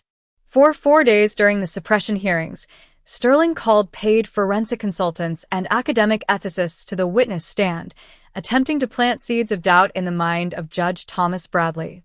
Dr. Elizabeth Vance, Sterling shouted during his cross-examination of the state's lead forensic geneticist, stepping directly up to the railing of the witness box, "You admit that touch DNA recovered from a non-porous car door handle degrades severely over 25 years of storage in an unsealed evidence locker, correct? Chemical degradation occurs over time, yes," Dr. Vance answered calmly from the stand, adjusting her glasses, her voice cool and composed. Atmospheric exposure, humidity fluctuations, and ambient oxidation break long-chain nuclear DNA into smaller base pair fragments. And to make sense of those broken, degraded fragments, Sterling pressed, turning dramatically toward the gallery, your laboratory utilized proprietary, non-public computational algorithms to reconstruct what you claim is my client's genomic profile. Isn't it true that your supercomputers essentially guessed where base pairs were missing? That is a fundamental, absurd mischaracterization of computational alignment, Dr. Vance countered firmly, her voice echoing through the silent courtroom. We do not guess or invent biological data. We aligned short-read sequencing fragments across millions of verified reference points using quantum-level single-nucleotide polymorphism matrices. The mathematical overlay between the 1999 door handle sample and Mr. Miller's 2024 discarded paper cup achieved an absolute, single-source match across 2 million markers. A match derived from stolen trash. Sterling roared, slamming his leather binder onto the podium. A paper cup pulled illegally from a public waste bin without a search warrant signed by a neutral magistrate. The police violated my client's fundamental Fourth Amendment protection against unreasonable search and seizure. Assistant State's Attorney Karen Vance stood up slowly, calmly buttoning her charcoal blazer as she addressed the court. Your Honor, Attorney Vance argued, her voice ringing clear and authoritative, the United States Supreme Court precedent in California v. Greenwood and reinforced across decades of state Supreme Court rulings regarding discarded property is absolute. When an individual voluntarily disposes of an item in a public waste receptacle accessible to any member of the public, they relinquish any reasonable expectation of privacy under the Fourth Amendment. The police acted within pristine legal boundaries. On October 28, 2024, Judge Bradley issued his formal written ruling. Denying every defense motion to suppress, the judge ruled that both the 600X genomic alignment pipeline and the surreptitious DNA collection met the highest legal and scientific standards of admissibility under the Frye Standard. The trial of Thomas Miller was officially ordered to proceed to a jury. The formal murder trial opened on January 14, 2025.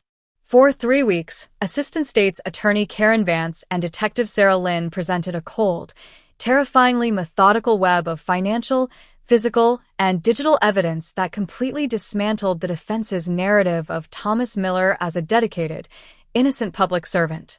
First, the prosecution exposed the long-buried financial conspiracy that had led directly to Marcus Vance's execution on November 14, 1999. Through subpoenaed bank ledgers, offshore wire transfers, and archived corporate filings dating back 25 years, prosecutors proved that in the autumn of 1999, then-patrolman Thomas Miller and his brother, Richard Miller, were operating a fraudulent real estate shell company named Cermak Real Estate Holdings. The entity had siphoned over $900,000 in municipal grant funds intended for low-income housing along the lakefront. Marcus Vance, in his role as a night-shift paralegal and community researcher, had accidentally discovered the fraudulent wire transfers while auditing municipal land grant deeds in late October 1999. Marcus Vance wasn't just a passionate community activist. Assistant State's Attorney Vance told the jury during her opening presentation, displaying giant financial charts on digital screens. He was a brilliant, meticulous researcher. On November 12, 1999, 48 hours before his murder, Marcus called the Federal Housing Fraud Hotline, requesting an official audit of Cermak Real Estate Holdings. The courtroom fell into an icy, breathless silence. Thomas Miller found out about that phone call. Attorney Vance continued, pointing a finger directly at the disgraced former deputy chief. He knew that if a federal audit was launched, his multi-million-dollar land grab would be exposed, his law enforcement career would be obliterated, and he would face decades in a federal prison. So he made a cold, calculated decision to execute the threat. Second, the prosecution called forensic pathologists and ballistics experts who detailed the sickening, surgical precision of the murder itself. They showed the jury high-resolution photographs of the single 9mm bullet recovered from Marcus Vance's skull. A ballistics expert testified that the bullet matched the rifling characteristics of an unofficial, unregistered 9mm weapon, a throwaway gun, recovered from a police evidence vault that had been overseen by Thomas Miller in the late 1990s. Then came the emotional and scientific climax of the prosecution's case, the physical evidence of the door handle. Detective Sarah Lynn took the witness stand, holding up a sealed, bulletproof glass display case containing the original cotton swabs and microscopic cellular extraction slides cataloged under Item 99-08412H. Members of the jury, Detective Lynn testified, looking directly into the eyes of the 12 citizens in the box. Thomas Miller thought he had committed the perfect murder. He disabled the street security camera, he used an unmarked vehicle, he wiped the dashboard, and he left a silver police pin on the dash as a psychological warning to anyone else who dared investigate his corruption. But he forgot one thing. When he reached out his hand and gripped the inner door handle of Marcus Vance's car to check for a pulse, he left his biological signature behind. He signed his own arrest warrant. The defense, realizing their legal challenges were crumbling, executed a desperate, high-risk tactical gamble during their closing defense presentation. They put Thomas Miller himself on the witness stand. It was an extraordinary, high-stakes moment. On February 18, 2025, 57-year-old Thomas Miller walked slowly to the witness box, taking the oath with a trembling right hand. Under direct examination by Arthur Sterling, Miller presented a soft-spoken, emotional, highly rehearsed narrative. He acknowledged that he was present near the alleyway on the night of November 14, 1999, but claimed under oath that he was acting as an off-duty, unofficial informant meeting with Marcus Vance to discuss community safety concerns. Did you shoot Marcus Vance on the night of November 14, 1999, Thomas? Arthur Sterling asked softly, his voice full of paternal warmth. Miller looked directly at the jury, tears welling in his gray eyes, his voice shaking with practiced emotion. No, sir. On my life, on the memory of my 35 years of service to this city, I did not. Marcus was a brilliant young man. I met with him briefly in his car at 1:30 a.m. to give him advice on how to handle safety threats. I opened his car door, spoke with him for 5 minutes, and walked away. He was alive and well when I left that alley. Someone else must have come into that alley minutes later and committed this terrible act. It was a clever, plausible story designed to explain the presence of his touch DNA on the car door handle without admitting to the execution. Then stood up Assistant State's Attorney Karen Vance for cross-examination. She walked slowly toward the witness stand, holding a single, yellowed piece of paper. The original 1999 police incident report written and signed by Thomas Miller himself on the morning of the murder. Mr. Miller, Attorney Vance began, her voice deceptively quiet. You just testified under sworn oath to this jury that you met with Marcus Vance inside his car at 1:30 a.m. on November 14, 1999, and opened his door. Is that your testimony? Yes, ma'am, Miller replied, leaning toward the microphone, trying desperately to maintain his composed, authoritative demeanor. I was trying to help him. Mr. Miller, Attorney Vance continued, stepping closer, her eyes flashing with lethal intensity. I am handing you State's Exhibit 42, your own written, signed incident report dated November 14, 1999. Can you please read paragraph 3 aloud to the jury? Miller's hands began to tremble violently as he looked at the paper. He swallowed hard, his throat dry.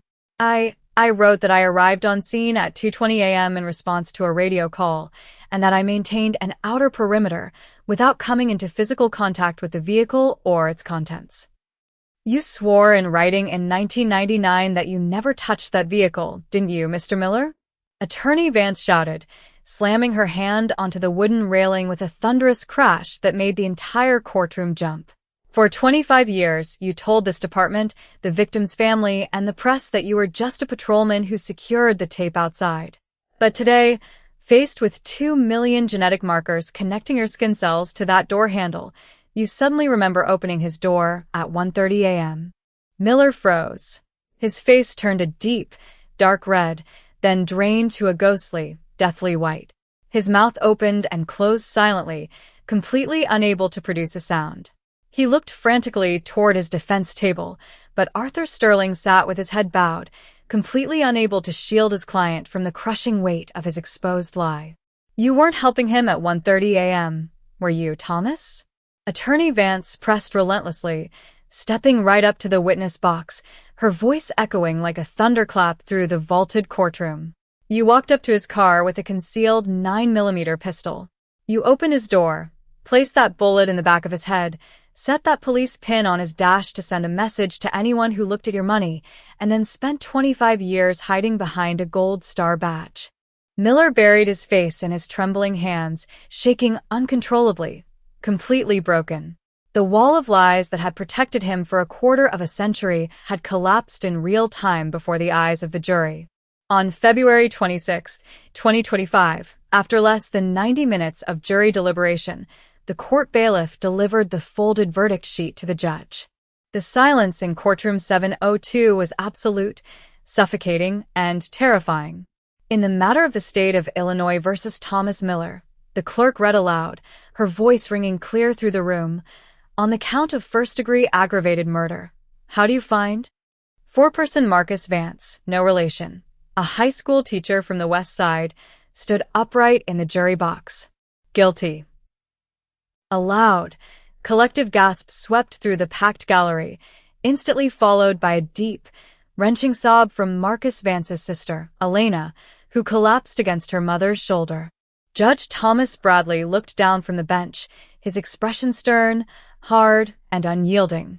Thomas Miller, Judge Bradley declared, his voice echoing into every corner of the silent room, you executed an innocent young man to cover up your financial crimes, and for 25 years, you walked the streets of this city wearing the uniform of a police officer, exploiting his death to climb the ranks of power.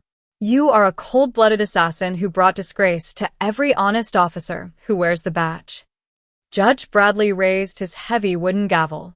For the crime of first-degree aggravated murder, I sentence you to life imprisonment at the Stateville Correctional Center without the possibility of parole. You will die behind iron bars. Court is adjourned. Bang! The gavel struck the hardwood block like a thunderclap, bringing a definitive, legal end to a 25-year nightmare. As state troopers pulled Thomas Miller to his feet and snapped heavy iron chains around his waist and ankles, he turned his head for a brief, fleeting second. He looked at Detective Sarah Lynn and Elena Vance sitting in the front row. They didn't look back at him with hatred or vengeance. They simply looked at him with the quiet, unshakable satisfaction of justice fulfilled. Outside on the granite steps of the courthouse, beneath a clear, cold winter sky, Detective Sarah Lynn stood before a wall of global media microphones. Flanking her was Elena Vance. Today's verdict, Detective Sarah Lynn declared to the world, sends a permanent message across time and across power. There is no gold star badge, no high political office, no unwritten blue wall of silence, and no passage of time that can protect a killer from the light of modern science. To every family sitting in cold grief waiting for an answer, do not lose hope. The science is coming. Justice is coming. The execution of Marcus Vance was no longer an unsolved cold case. The 1999 case file was officially closed, and the microscopic touch DNA recovered from a gray sedan door handle stood as an eternal, glowing beacon, a silent, timeless monument to the reality that no matter how deep the secret, no matter how cold the storm, the truth will always find its way home. The spring of 2025 arrived across the urban expanse of Chicago with a quiet, cathartic stillness. The suffocating circus of media broadcast trucks that had choked the streets surrounding the Layton Criminal Court building at 26th and California slowly packed away their satellite dishes and scattered to new headlines, leaving the city to face the long, heavy process of collective reckoning. For 25 years, the metropolis had lived under a dual psychological horror.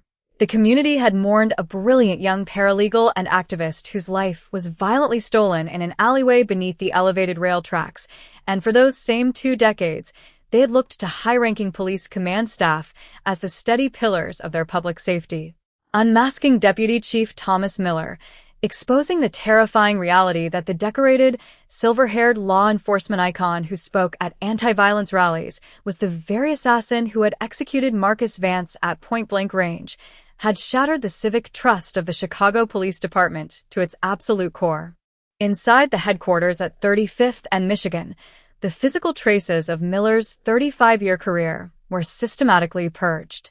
His sprawling third-floor executive suite was stripped bare, his official portraits were removed from the ceremonial halls, and a sweeping, independent forensic audit of all real estate development grants and municipal housing funds connected to the 1st District during his tenure was launched by the Illinois Attorney General's office. The audit revealed a staggering paper trail of corruption. Over $2 million had been systematically siphoned from low-income municipal housing grants between 1996 and 2012 to fund Miller's private suburban real estate acquisitions, offshore shell accounts, and hush money payments. The motive that had led to Marcus Vance's execution on that rain-slicked November night in 1999 was officially, permanently documented in state financial archives. On a warm afternoon in late April 2025, a dignified gathering took place in the central courtyard of a newly constructed community legal center on the south side. The sun shone brightly through the budding branches of maple trees, illuminating a brand-new, hand-carved stone memorial plaza built in honor of Marcus Vance. Gathered around the central monument were community leaders, legal advocates, local residents, and Marcus's sister, Elena Vance. Standing beside Elena was Detective Sarah Lynn, dressed in a sharp dark suit, her gold detective badge gleaming in the spring sunlight. For a quarter of a century, Elena, Detective Lynn said gently, her voice carrying a warm, quiet peace as she looked at the inscription on the granite monument. This city was forced to remember Marcus through the lens of an unsolved horror. People looked at that alley beneath the EL tracks and thought of a cold case, a yellow police tape, an untouchable shadow. Today, that shadow is gone forever. When people look at this plaza, they don't think of Thomas Miller or a corrupt system. They think of a young man who dedicated his life to fighting for the truth. Elena reached out, placing her hand gently on the cool granite stone, her eyes filled with tears of pure, unadulterated relief. When the verdict was read in that courtroom, Detective, Elena whispered, her voice trembling slightly, "It felt as though my family could finally take a full, deep breath for the first time since November 1999. My brother didn't die in vain. He stood up to a corrupt power, and through this incredible science, he reached out from the dark to make sure his killer was finally brought to justice." While Chicago healed, the landmark conviction of the state of Illinois versus Thomas Miller was generating seismic, permanent waves throughout the global legal, forensic, and academic communities. At prestigious law schools from Harvard and Northwestern to Oxford and the University of Chicago, the transcript of the Miller trial was immediately incorporated into core constitutional law curricula as the definitive precedent on the intersection of Fourth Amendment privacy rights, computational single nucleotide polymorphism, SNP, genomics, and abandoned physical DNA evidence.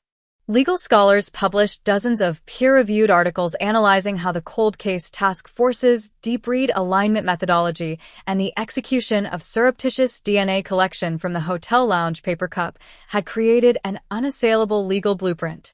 The trial established once and for all that a high-ranking official's subjective attempt to hide behind political power, an unwritten code of silence, or a wiped steering wheel could not override the objective, mathematical reality of modern computational genetics.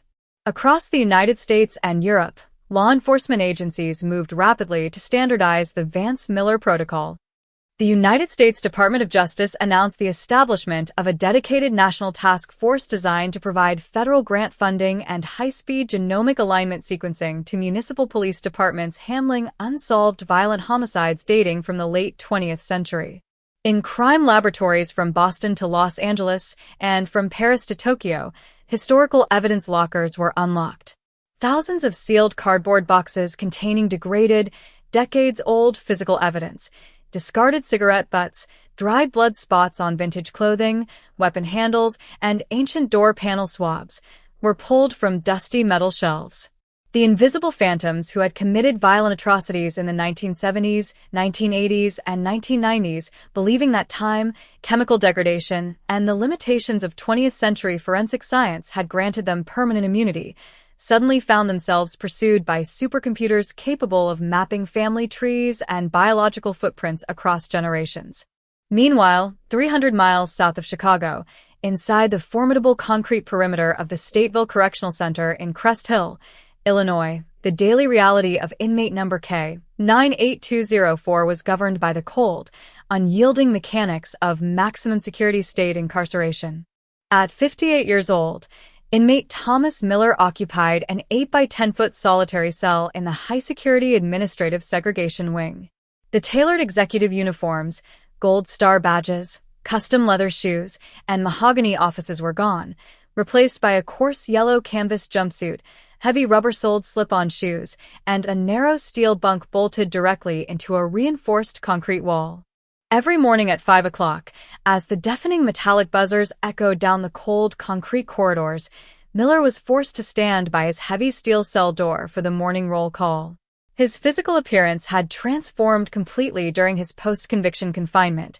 His manicured silver hair had been shaved close to his scalp by prison barbers, his shoulders were heavily stooped, and his once booming executive voice had quieted into a hollow, defeated rasp. The arrogant, manipulative officer who had once commanded thousands of patrolmen and addressed national news cameras was now just another numerical entry in the Illinois Department of Corrections database. He spent his daily 1-hour exercise period walking slowly in a small, wire-caged outdoor yard surrounded by 30-foot concrete walls and armed watchtowers. He held no status among the inmate population. His identity as a disgraced police official and a convicted murderer of a young community activist made him a permanent target of intense hostility, forcing prison administrators to keep him under continuous protective isolation. He received no family visits. His wife had filed for divorce immediately following his indictment, legally changing her surname and moving her family to an undisclosed state far from the media glare of the Midwest. His former political allies, business associates, and fellow officers had scrubbed his name from official rosters, eager to erase any association with a convicted assassin. His personal assets had been completely frozen, liquidated by court order, and redirected to satisfy court fines, legal fees, and a multi-million-dollar wrongful death civil judgment awarded directly to Elena Vance as the sole administrator of Marcus's estate. Yet every Thursday afternoon during mail call, a single piece of correspondence arrived at his cell block. It was an unsealed, plain manila envelope containing typed press releases from the Illinois State Police, announcements detailing newly solved cold cases across the country that had been brought to justice, using the exact same genomic alignment framework that had unmasked him on Michigan Avenue. At the bottom of every page, printed in bold, dark ink, was a single, haunting sentence. Every cell remembers. Miller never responded to the mail. He would sit on the edge of his steel bunk under the dim fluorescent nightlight, his trembling hands holding the paper, reading about other killers whose decades of freedom had been dismantled by microscopic traces of their own biological blueprints. He would fold the paper into a small square, set it on his stainless steel shelf, and stare blankly at the cold concrete wall before him until the morning wake-up buzzer sounded. In early June 2025, a quiet, solemn ceremony took place inside the main auditorium of the Illinois State Police headquarters in Springfield. Before an audience of state troopers, forensic scientists, federal marshals, and prosecutors, the governor of Illinois stepped up to the podium. Standing beside him were Detective Sarah Lynn, Dr. Elizabeth Vance, and Assistant State's Attorney Karen Vance. Today, the governor declared, his voice echoing through the auditorium, the state of Illinois recognizes 3 extraordinary public servants with the Distinguished Law Enforcement Service Medal. Through their unwavering dedication, brilliant scientific vision, and relentless refusal to let an old case die in the dark, Detective Sarah Lynn, Dr. Elizabeth Vance, and Attorney Karen Vance did not merely solve a 25-year-old homicide that had haunted Chicago. They helped usher in a new era of global criminal justice. The audience stood and erupted into prolonged applause.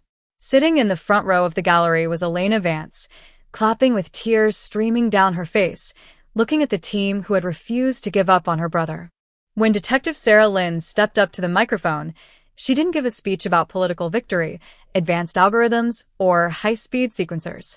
She reached into her suit jacket and pulled out a faded, yellowed photograph, the original 1999 crime scene photograph displaying the gray sedan parked beneath the elevated rail tracks.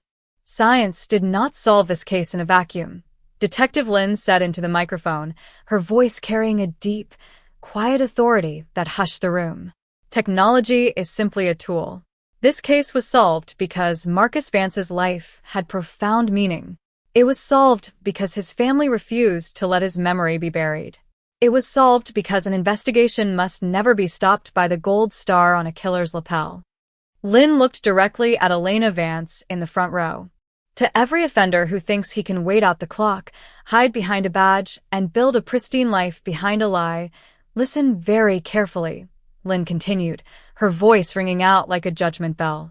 You can run, you can hide behind political power, and you can pretend to be a pillar of the community. But your time is up. Your DNA is a clock that never stops ticking. Science is coming for you, and justice will always bring you home.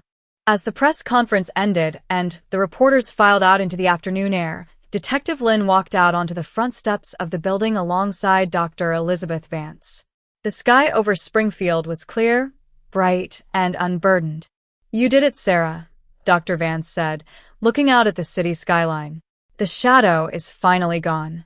We did it together, Elizabeth, Lynn replied, looking at the metal in her hand. The door handle finally spoke. The long, painful narrative of the 1999 Chicago cold case murder had reached its ultimate, unshakable conclusion. The footsteps in the alleyway had vanished, the blood on the leather seats had been cleansed, and the thick cardboard evidence box 99-08412H was officially sealed into the permanent historical archives of the state of Illinois. The story of Marcus Vance and the revolutionary scientific journey that unmasked a city's deputy police chief to speak for a fallen activist remained as an eternal, glowing beacon. It stood as a quiet, powerful promise to every grieving family waiting in the dark and a timeless, inescapable warning to every killer hiding in the shadows. No matter how high you rise, no matter how clean you wipe the glass, and no matter how many years pass in silence, the truth will always find its way home. The autumn of 2025 brought a sharp, crisp wind off Lake Michigan, blowing dry oak leaves through the wide concrete plazas of downtown Chicago. Though the trial of Thomas Miller was over and the disgraced former deputy chief was serving his mandatory life sentence inside Stateville Correctional Center, the institutional earthquake triggered by his fall was only beginning to register its highest magnitude.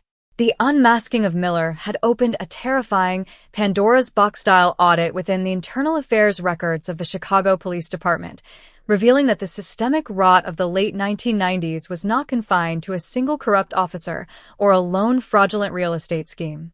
Inside the quiet offices of the Cold Case Homicide Task Force, Detective Sarah Lynn stood before an expansive glass whiteboard spanning the entire north wall. What had begun as a focused investigation into the single 1999 murder of Marcus Vance had transformed into a complex, sprawling spiderweb of cold case files dating from 1995 to 2003.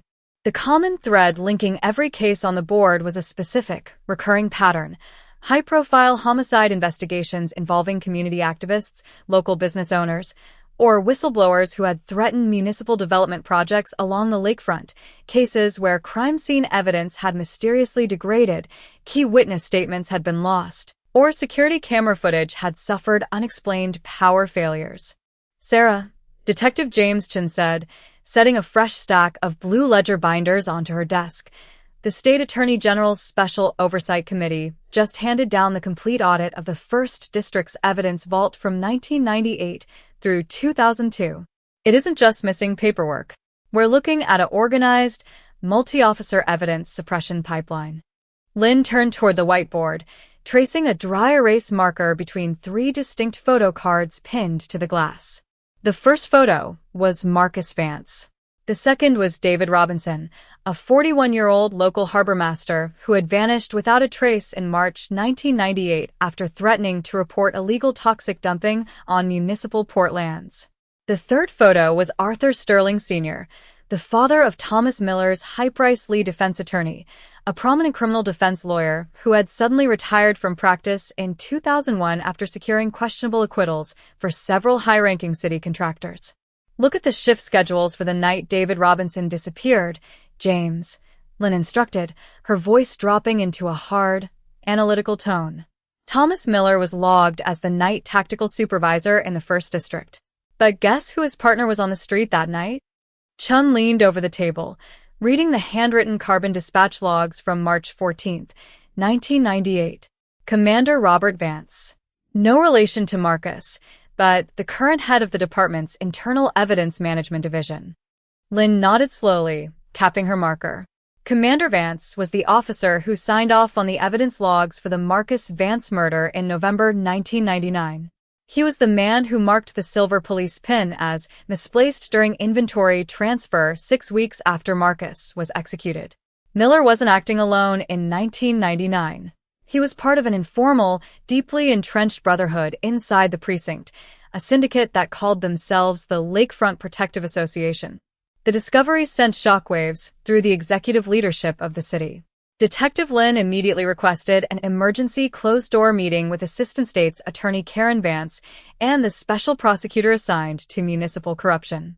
If Commander Vance was actively suppressing evidence for Thomas Miller in 1999, Karen Vance stated, pacing the length of the secure conference room, "We aren't just looking at misprision of a felony or official misconduct. We are looking at an active, ongoing racketeering enterprise under the state RICO statutes." Commander Vance currently oversees every physical evidence vault across all 5 detective areas in Chicago. If he realizes we're pulling the 1998 Harbor Master files, he has the physical authority to purge those lockers before sunset. "He won't get the chance, Karen," Detective Lynn replied, pulling a signed, sealed federal search warrant from her leather briefcase. The United States Attorney's Office just signed off on an immediate, unannounced federal raid of the Central Evidence Repository at 1010 South State Street. Federal marshals are securing the perimeter right now. At 2:30 p.m. on October 12, 2025, a convoy of dark gray federal vans pulled up to the loading dock of the Central Police Evidence Repository. Federal agents, accompanied by tactical teams from the Illinois State Police, flooded the facility. They served Commander Robert Vance with a federal grand jury subpoena and immediately seized every digital storage server, paper logbook, and physical evidence box associated with homicide cases between 1995 and 2003. Commander Robert Vance, a 56-year-old veteran officer with 30 years of service, stood in the center of the dusty warehouse as federal agents placed evidence seals across his personal desk. Unlike Thomas Miller, who had fought his arrest with booming, aggressive authority, Commander Vance simply sat down in his chair, pulled off his wire-rimmed glasses, and buried his face in his hands. Within 48 hours of the evidence vault raid, Commander Vance waived his right to a preliminary hearing and requested an immediate, confidential proffer session with Assistant State's Attorney Karen Vance and Detective Sarah Lynn. The secret proffer meeting took place inside a secure federal facility near the Chicago River. Commander Vance sat at the table in plain clothes, flanked by his private attorney. His face was pale, lined with exhaustion, his hands resting flat against the metal table surface. "I knew this day was coming," Commander Vance whispered, his voice hoarse, trembling with the weight of a quarter-century of silence. "The moment you pulled Miller's touch DNA off that paper coffee cup in August 2024. I knew the clock was ticking for all of us. You can't outrun that kind of science. It doesn't forget. It doesn't make deals." "Tell us about the Lakefront Protective Association, Robert," Detective Lynn demanded softly, leaning across the table. "Tell us how a silver police pin ended up on Marcus Vance's dashboard on November 14, 1999. Commander Vance took a slow, deep breath, staring down at his reflection in the polished metal tabletop. "It started in mid-1990s, Vance began, his voice barely above a whisper. The city was pushing massive redevelopment projects along the South Side lakefront. Millions of dollars in municipal grants and private investment were flowing through local shell companies. A group of us, 7 officers across the 1st and 2nd districts, led by Thomas Miller, were hired by local developers to ensure that uncooperative local landowners and community activists didn't delay construction schedules." "And Marcus Vance?" Karen Vance pressed. "Marcus was too smart for his own good," Commander Vance said, shaking his head mournfully. "He was auditing the housing grant transfers for his paralegal firm. He found out that Miller's shell company, Cermak Real Estate Holdings, had embezzled nearly $1 million. On the night of November 13, 1999, Marcus called Miller directly. He thought he was dealing with an honest cop. He offered to show Miller the financial ledgers before going to the federal prosecutor." Vance paused, taking a sip of water from a plastic cup before continuing. "Miller met him in that alley under the Yale tracks at 1:30 a.m., Vance continued. "Miller brought the silver police pin with him. It wasn't just a random pin. It was a retirement pin belonging to a former district commander who had died 2 years earlier. Miller put it on the dashboard after he shot Marcus as a psychological warning to the rest of us in the group. It was his way of saying, I did this, and if anyone talks, this pin connects all of us to the crime scene. And you helped him cover it up, Detective Lynn said, her voice hard as steel. Miller brought the vehicle door handle swabs to me 3 days after the murder, Vance confessed, tears welling in his eyes. In 1999, touch DNA didn't exist in our crime labs. We only tested for visible blood and bodily fluids. I marked those swabs as inconclusive and buried them in the back of the cold case storage room, hoping they would rot under the humidity. I thought 20 years of time would destroy every skin cell. Science doesn't rot, Robert, Lynn said coldly. Science waits.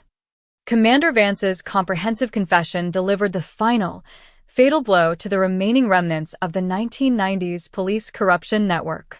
Over the following 6 months, 4 former officers and 2 high-ranking municipal housing officials were formally indicted on state and federal racketeering charges, bringing a total, unassailable resolution to a network of corruption that had poisoned the city for 30 years.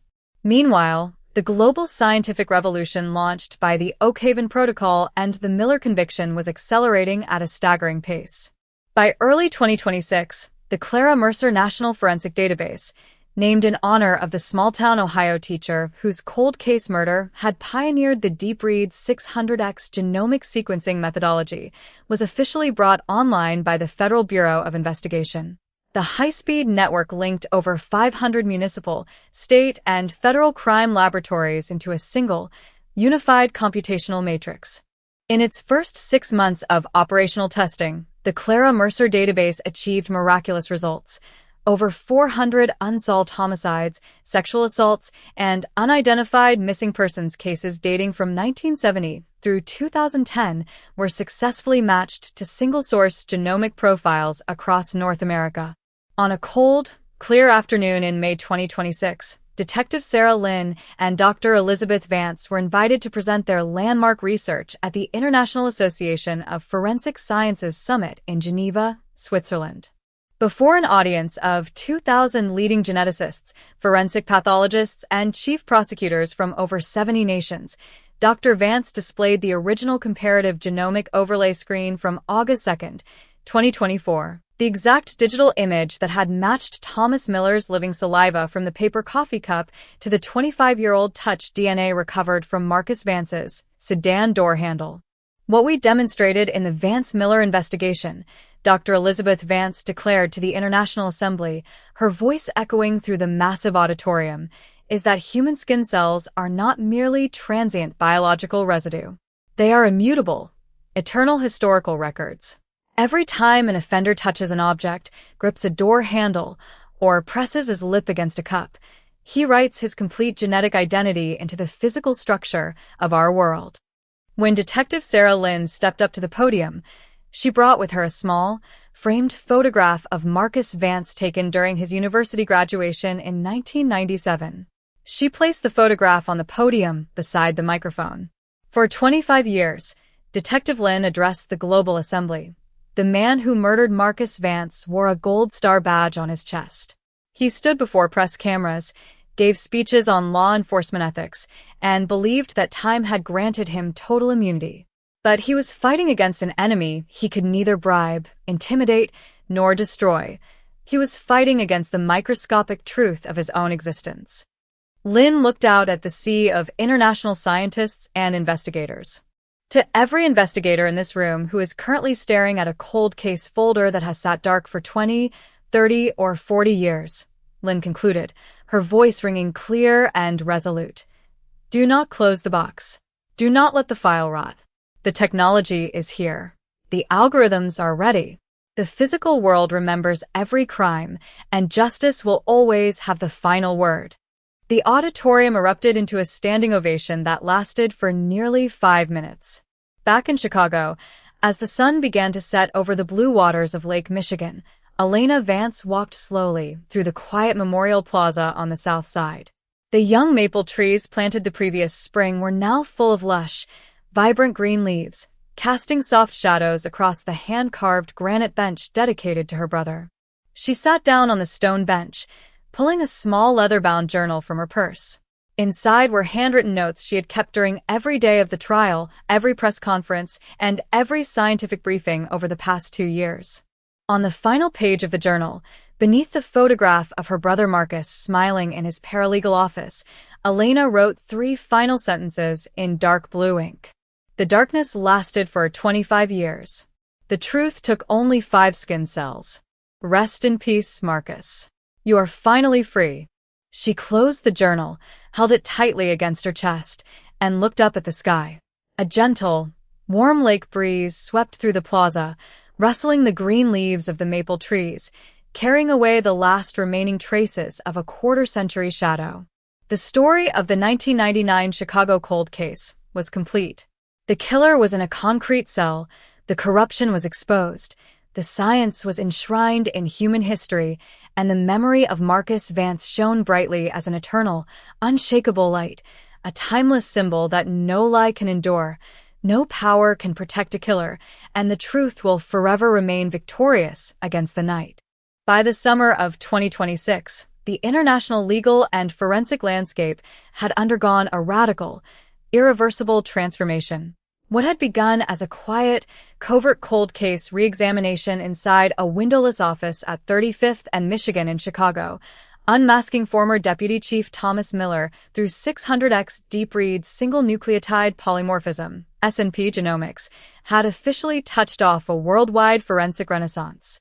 The Vance-Miller blueprint was no longer merely a local victory over a corrupt police official. It had become the standard global doctrine for solving impossible, cold case homicides that had remained buried under decades of silence. Across the globe, law enforcement agencies, state crime laboratories, and international investigative bodies began pulling ancient, yellowing files from forgotten archives. The realization was staggering. Every crime scene ever processed, every piece of evidence ever stored in a cardboard box, carried microscopic genetic whispers waiting for quantum-level computational sequencers to decode them. The shadow of impunity that serial offenders and corrupt officials had enjoyed throughout the late 20th century was disintegrating in real time. In London, Scotland Yard announced the creation of the Metropolitan Cold Case Genomics Unit, modeled directly after Detective Sarah Lynn's task force in Chicago. Their first target was the infamous Thames Embankment murders from the winter of 1988, a series of 3 execution-style homicides of investigative journalists whose cases had gone cold after evidence was allegedly mishandled by corrupt local authorities. Using the exact protocol developed by Dr. Elizabeth Vance, British forensic scientists extracted touch DNA from microscopic skin cells transferred to a silk scarf preserved in a glass vial for 38 years. Within 3 weeks, the automated alignment matrix generated a single-source match to a retired high-ranking Ministry of Defense contractor living in luxury in Surrey. The 74-year-old man was arrested in his garden, staring in utter disbelief as officers read him his rights for a crime he believed had died with the 20th century.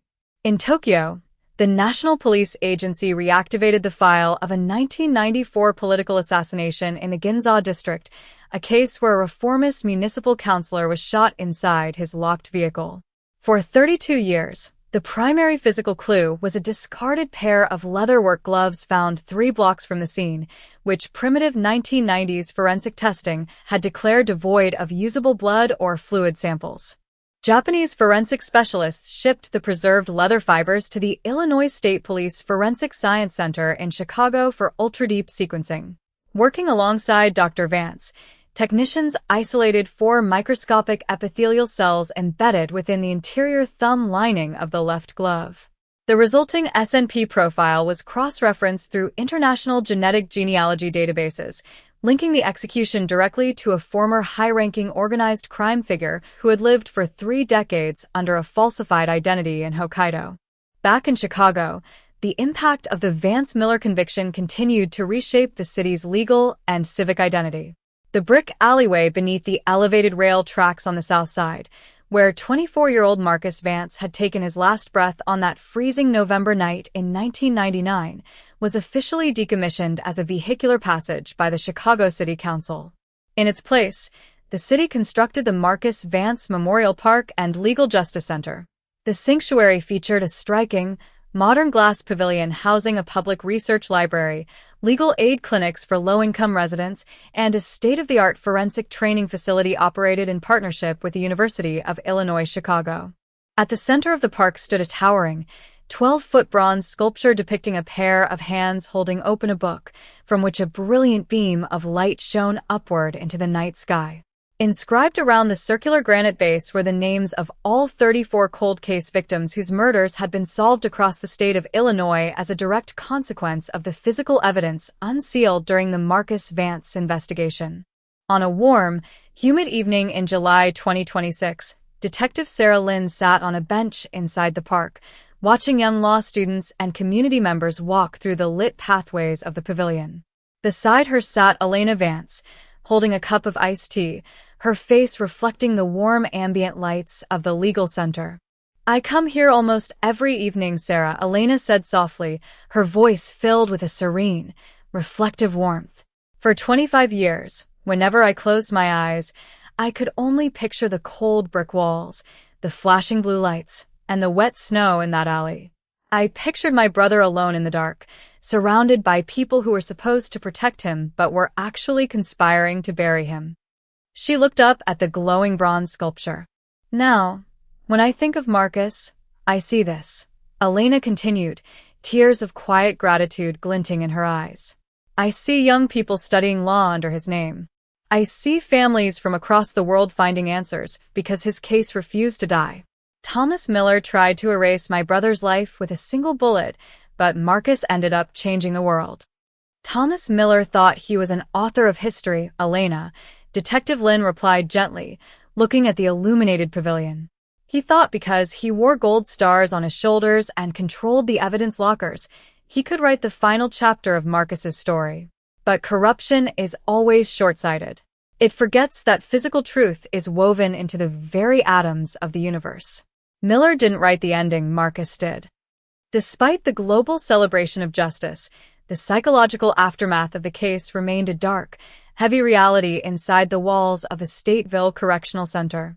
Inmate number K98204, formerly Deputy Chief Thomas Miller, sat in his 8-by-10-foot concrete cell, watching the evening news on a small, black-and-white television mounted behind bulletproof glass high on the cell block wall. The broadcast aired a special international report detailing how the Clara Mercer National Forensic Database had just solved its 500th cold case, a 1991 double homicide in Philadelphia.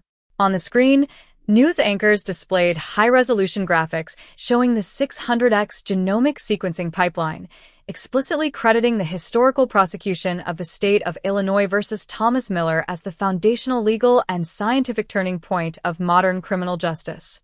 Miller stared at the glowing television monitor, his face pale, gaunt, and hollowed by 2 years of solitary confinement. The arrogant, booming police commander who had once ruled the 1st District with an iron fist was completely gone.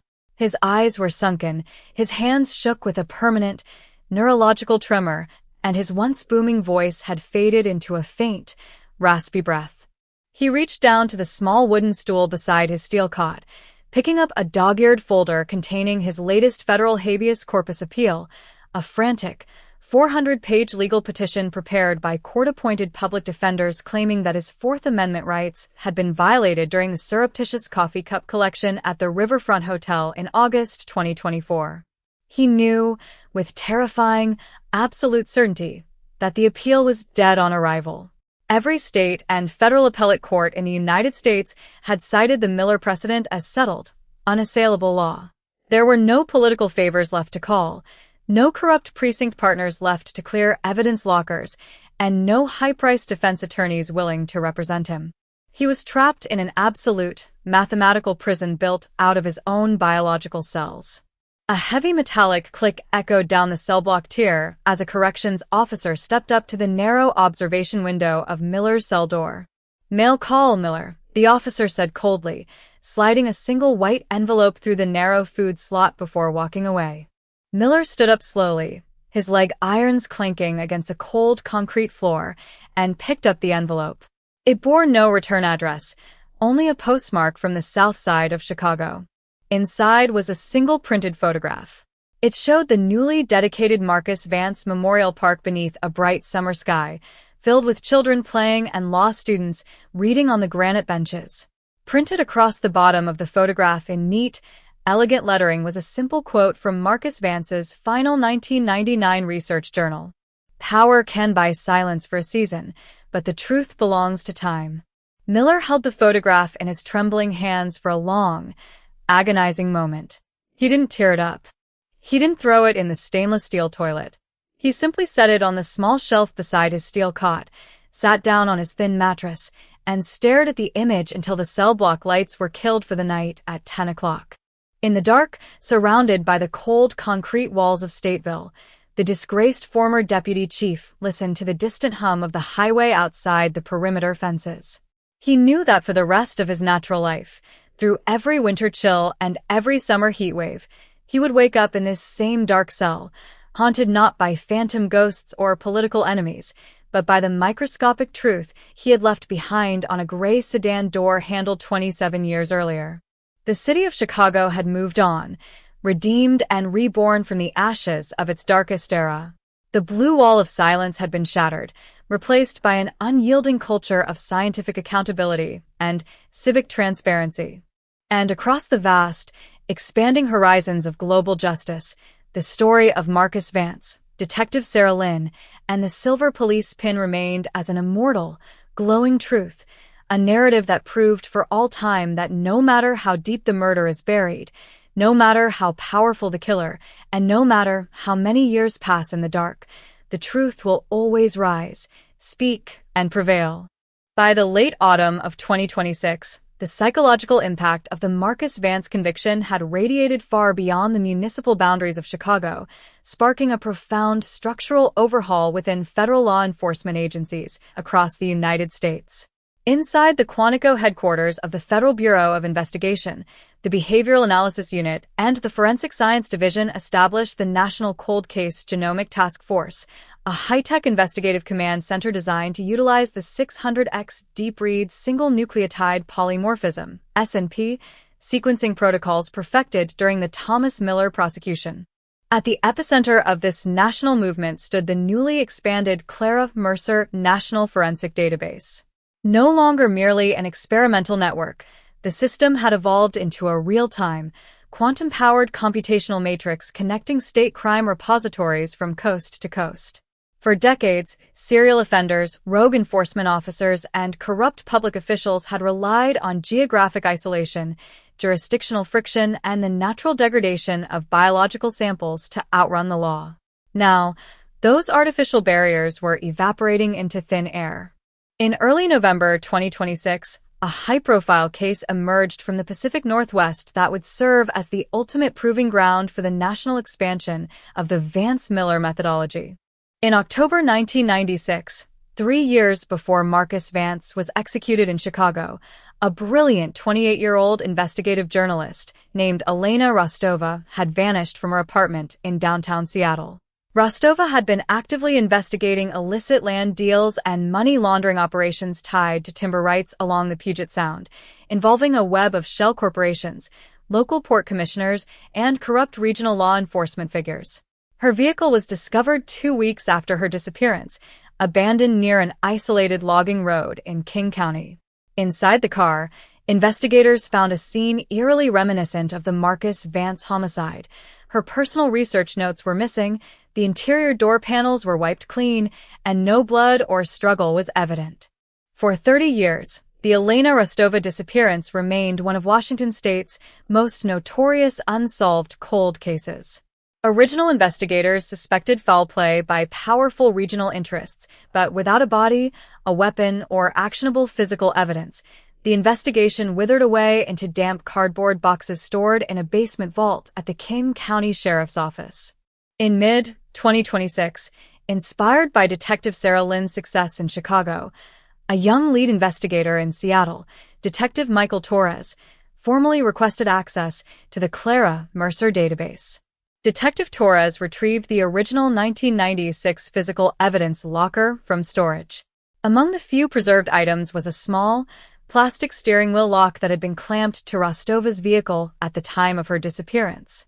In 1996, latent fingerprinting efforts on the textured rubber surface had yielded no usable prints, and the item was set aside as scientifically exhausted. In the 90s, they were looking for whole oil prints or visible fluids. Detective Torres explained during a joint video conference with Detective Sarah Lynn and Dr. Elizabeth Vance in Chicago. But when the perpetrator clamped that lock onto Elena Rostova's steering wheel, he had to apply physical force with his bare hands. He gripped the rubber casing for at least 10 seconds. Working under the direct guidance of Dr. Elizabeth Vance, forensic technicians at the Washington State Patrol Crime Laboratory utilized the non-destructive ultrasonic vacuum extraction technique, a specialized method optimized during the 2024 Miller investigation, to lift microscopic skin cells trapped deep within the porous rubber grooves of the steering wheel lock. The extracted cellular material was severely degraded, yielding less than 7 picograms of fragmented human DNA, a sample size that primitive STR testing methods would have dismissed as background noise.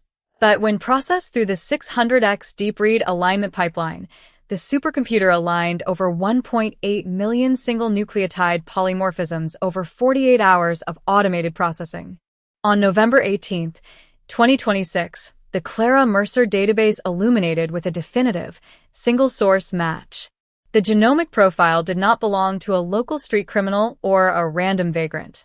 It matched a former King County Sheriff's deputy named Donald Vance, no relation to Marcus or Elena Vance, a man who had served as the primary lead detective on the Elena Rostova missing person investigation in 1996.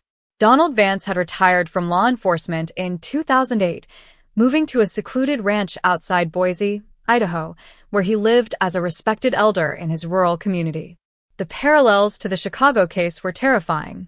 Donald Vance had used his position as lead investigator in 1996 to actively sabotage the search for Elena Rostova, manipulating search grids, suppressing citizen tips, and ensuring that physical evidence remained unexamined in storage. He had built a pristine public reputation over 30 years, convinced that the damp evergreen forests of the Pacific Northwest and 30 years of silence had protected his crime forever. On December 2, 2026, a joint tactical team comprising FBI special agents, Washington State troopers, and Idaho State Police executed a high-risk arrest warrant at Donald Vance's ranch outside Boise.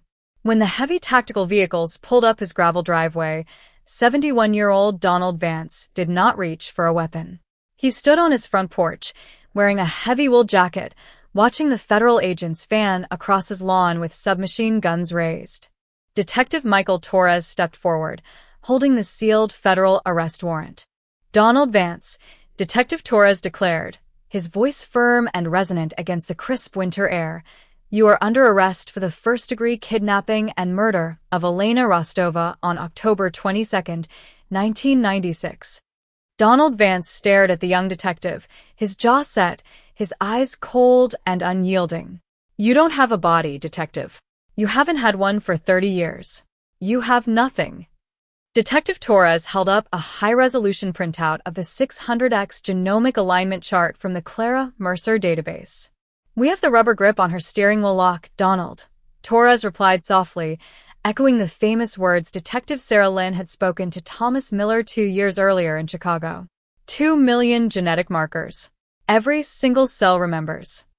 The arrest of Donald Vance sent shockwaves through the Pacific Northwest, landing on the front pages of newspapers from Seattle to New York. The national media quickly dubbed the phenomenon the Chicago effect, a sweeping wave of accountability that was dismantling long-standing networks of official corruption across the country.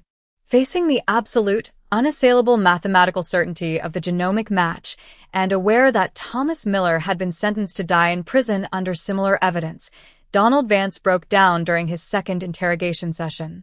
In exchange for prosecutors removing the death penalty from consideration, the former deputy agreed to lead federal agents to an isolated ravine in the Cascade Mountains where he had buried Elena Rostova's remains 30 years earlier. On December 14, 2026, forensic anthropologists recovered the preserved remains of Elena Rostova, bringing a closure that her surviving family had waited 3 decades to receive. Back in Chicago, the success of the Seattle investigation served as a powerful validation for Detective Sarah Lynn and Dr. Elizabeth Vance. The methodology they had forged in the face of intense institutional pushback was no longer an isolated victory. It was a permanent, global revolution in human justice. On a frosty afternoon in mid-December 2026, Detective Sarah Lynn walked through the quiet corridors of the Chicago Police Headquarters at 35th and Michigan. She stepped into the third-floor office that had once belonged to Deputy Chief Thomas Miller. The room had been completely renovated. The mahogany furniture, dark leather armchairs, and vanity photo frames had been replaced by a modern, collaborative workspace housing the Midwest regional hub of the Clara Mercer National Forensic Database. Where Thomas Miller had once sat issuing administrative orders to protect his financial secrets, for young forensic analysts sat before high-definition monitors, processing cold case genomic data from across 6 states. Dr. Elizabeth Vance walked into the office, carrying 2 mugs of hot coffee. She handed one to Detective Lynn, standing beside her at the large window overlooking the snow-dusted expanse of Michigan Avenue. "I just spoke with Detective Torres in Seattle, Sarah," Dr. Vance said, a faint, proud smile touching her lips. The grand jury in King County returned a formal indictment against Donald Vance this morning. He signed a full confession detailing his financial ties to the timber developers. Detective Lynn took a slow sip of coffee, watching the winter traffic move smoothly along the avenue below. 30 years, Elizabeth, Lynn murmured softly. Donald Vance in Seattle, Thomas Miller in Chicago. They both thought they were smarter than time. They both thought that if they wiped the metal, controlled the police reports, and waited out the clock, their power would protect them forever. They forgot that human skin cells don't have a political agenda, Sarah, Dr. Vance replied, looking at the glowing monitors across the room. They don't care about a star on a shoulder or a title on a door. They just sit in the dark, waiting for someone to build a machine powerful enough to read them. Later that evening, as night fell over the city, Detective Lynn drove down to the Marcus Vance Memorial Park on the south side. The park was quiet under a light snowfall, the blue and gold garden lights casting a serene glow across the snow-covered lawn. She walked up to the central bronze sculpture. Resting on the granite bench beside the monument was a fresh wreath of white roses, placed there earlier in the day by Elena Vance. Detective Lynn stood beside the monument, pulling her heavy winter coat tightly around her shoulders against the icy wind blowing off Lake Michigan. She looked up at the towering bronze book and the beam of light cutting through the winter dark. She knew that somewhere in the country, in quiet small towns, in bustling coastal cities, and in forgotten rural counties, other corrupt figures and serial offenders were watching the news, trembling every time a mail truck pulled up their driveway or a patrol car idled near their curb. The age of impunity was over. The invisible signatures left behind in dark alleys, abandoned vehicles, and hidden graves had gained a voice that no amount of money, influence, or silence could ever suppress. The 1999 execution of Marcus Vance had ended a young man's life in a dark alley beneath the EL tracks, but the truth that emerged from his sacrifice had ignited a light that would shine across generations. Detective Lynn touched the cold granite base of the monument one last time, turned, and walked back to her vehicle. As her headlights swept across the snow-covered park, the city of Chicago lay peaceful, quiet, and cleansed beneath the starry winter sky, a city where the darkness had finally surrendered to the light, and where justice had proven, once and for all, to be eternal, unshakable, and absolute. By early 2027, the global forensic landscape had evolved into an interconnected digital web where time was no longer an ally to the guilty. Inside the high-security subterranean wing of the Illinois State Police Forensic Science Center in Chicago, the hum of advanced liquid handling robots and high-throughput sequencing rigs ran 24 hours a day. The breakthrough achieved in the conviction of former Deputy Chief Thomas Miller had transformed this facility from a regional state crime lab into the International Command Post for Ultra-Deep Single Nucleotide Polymorphism, SNP, genomic reconstruction. Detective Sarah Lynn, now serving as the Chief Director of the Midwest Regional Cold Case Task Force, stood inside the glass observation gallery overlooking the primary sequencing floor. Below her, rows of automated thermocyclers processed biological samples sent under armed diplomatic and federal escort from across North America, Europe, and Latin America.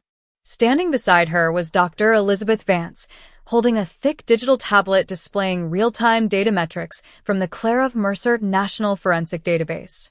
"Look at these throughput numbers, Sarah," Dr. Vance said, her voice filled with quiet awe as she scrolled through the glowing interface. "In the 30 months since we arrested Thomas Miller in that hotel lobby, our regional pipeline alone has processed over 12,000 degraded cold case samples. We have generated actionable, single-source genomic profiles in nearly 82% of those submissions. Cases from 1975, 1982, 1991. Cases that 4 generations of detectives swore were completely dead."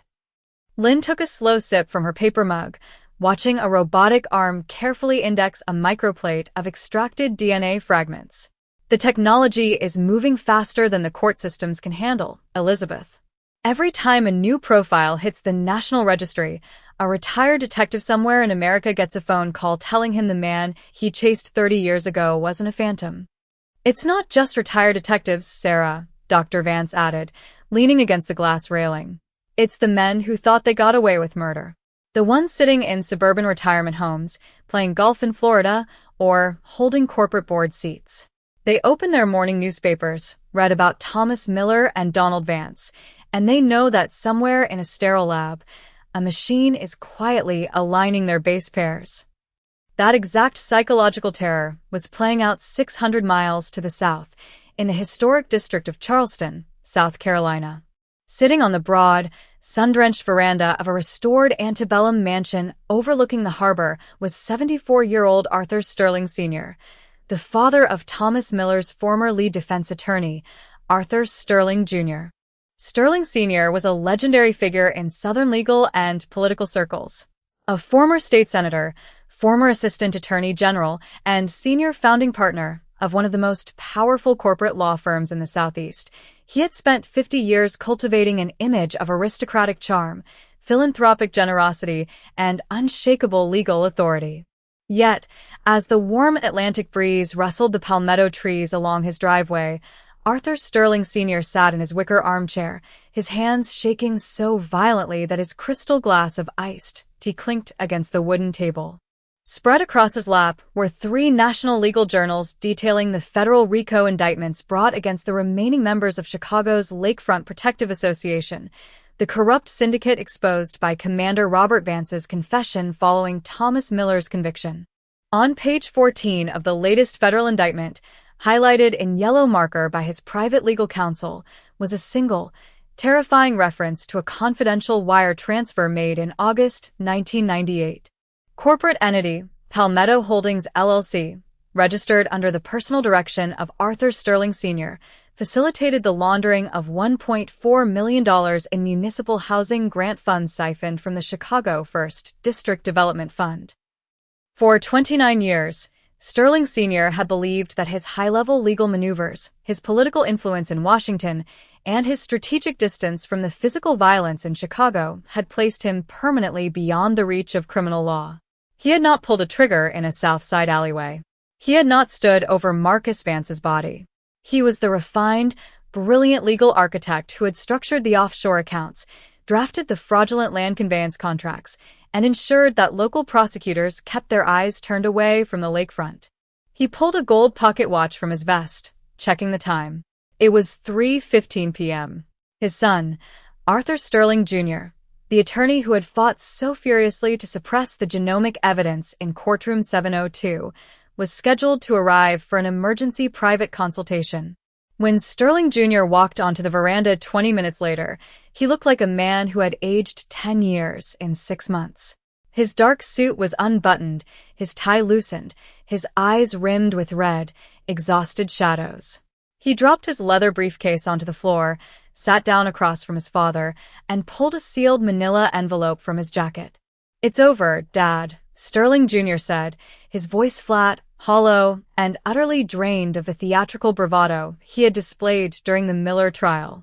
The federal grand jury in Chicago just returned a sealed supplemental indictment under the federal RICO statute. They're naming you as a primary co-conspirator in the predicate acts of wire fraud, extortion, and accessory after the fact to the murder of Marcus Vance.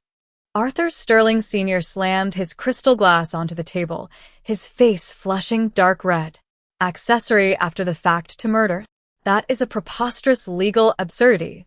I never set foot in that alley. I never spoke to Marcus Vance. I structured private real estate acquisitions for corporate clients. They cannot link me to a homicide that occurred 27 years ago in another state. Sterling Jr. reached into the envelope and pulled out a stack of high-resolution digital photographs and scientific alignment sheets stamped with the seal of the Federal Bureau of Investigation. They aren't linking you through financial ledgers alone, Dad, Sterling Jr. whispered, his voice trembling as he slid the pages across the wicker table. Do you remember the original case file from November 1999?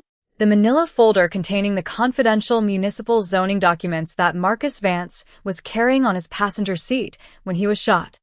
Sterling Sr. froze, his hand hovering over the papers. What about it? When Thomas Miller executed Marcus Vance in that alley, Sterling Jr. explained, pointing to a magnified forensic photograph on the top page, Miller took the original research binder from the car and drove it straight to your private estate in Evanston that night. You sat at your library desk, read through Marcus's audit notes for 2 hours, and then burned the documents in your fireplace. There was no physical trace left. Sterling Sr. barked, his voice rising in panicked denial. The binder was completely incinerated. I threw the ashes into the municipal waste grid myself. You burned the papers, Dad, Sterling Jr. said, tears welling in his eyes as he looked at his father. But you didn't burn the dark blue leather folder that contained them. You kept that folder inside your private office safe in Evanston for 25 years because it contained your personal handwritten margin notes on the shell company wire transfers. Sterling Sr.'s throat went completely dry. That safe was emptied during the federal asset seizure last month. Detective Sarah Lynn's team didn't just seize the folder, Sterling Jr. continued, his voice dropping to a desperate rasp. They submitted the leather binding to Dr. Elizabeth Vance's lab in Chicago. In 1999, when you opened that folder to pull out Marcus's research, your fingers pressed firmly against the interior brass clasp. You left 3 microscopic skin cells trapped under the oxidized metal edge. The old man stared at his son, his breath catching in his throat like a sharp piece of glass. 2 million genetic markers, Dad, Sterling Jr. whispered, repeating the sentence that had haunted every defense attorney in the state of Illinois. Single source match. 1 in 420 trillion. They matched the touch DNA from the brass clasp of Marcus Vance's folder directly to the reference sample you gave during your corporate bar clearance renewal in 2022. The state attorney general is filing the extradition papers with the governor of South Carolina right now. Arthur Sterling Sr. sank back into his wicker armchair. The bright afternoon sunlight streaming across Charleston Harbor felt suddenly cold, blinding, and suffocating. The aristocratic wall of legal privilege, wealth, and Southern political power that had protected him for nearly 3 decades had dissolved into a microscopic cluster of skin cells trapped beneath an oxidized brass clasp. On January 18, 2027, federal marshals and state troopers executed the extradition warrant at the Sterling Mansion in Charleston. News cameras from every major television network captured the image of the 74-year-old legal icon being led down his front marble steps in steel handcuffs, flanked by federal agents, his head bowed against the flashing lights of the press corps. The headline across the New York Times read with stark, uncompromising clarity. Legal titan indicted in 1999 Chicago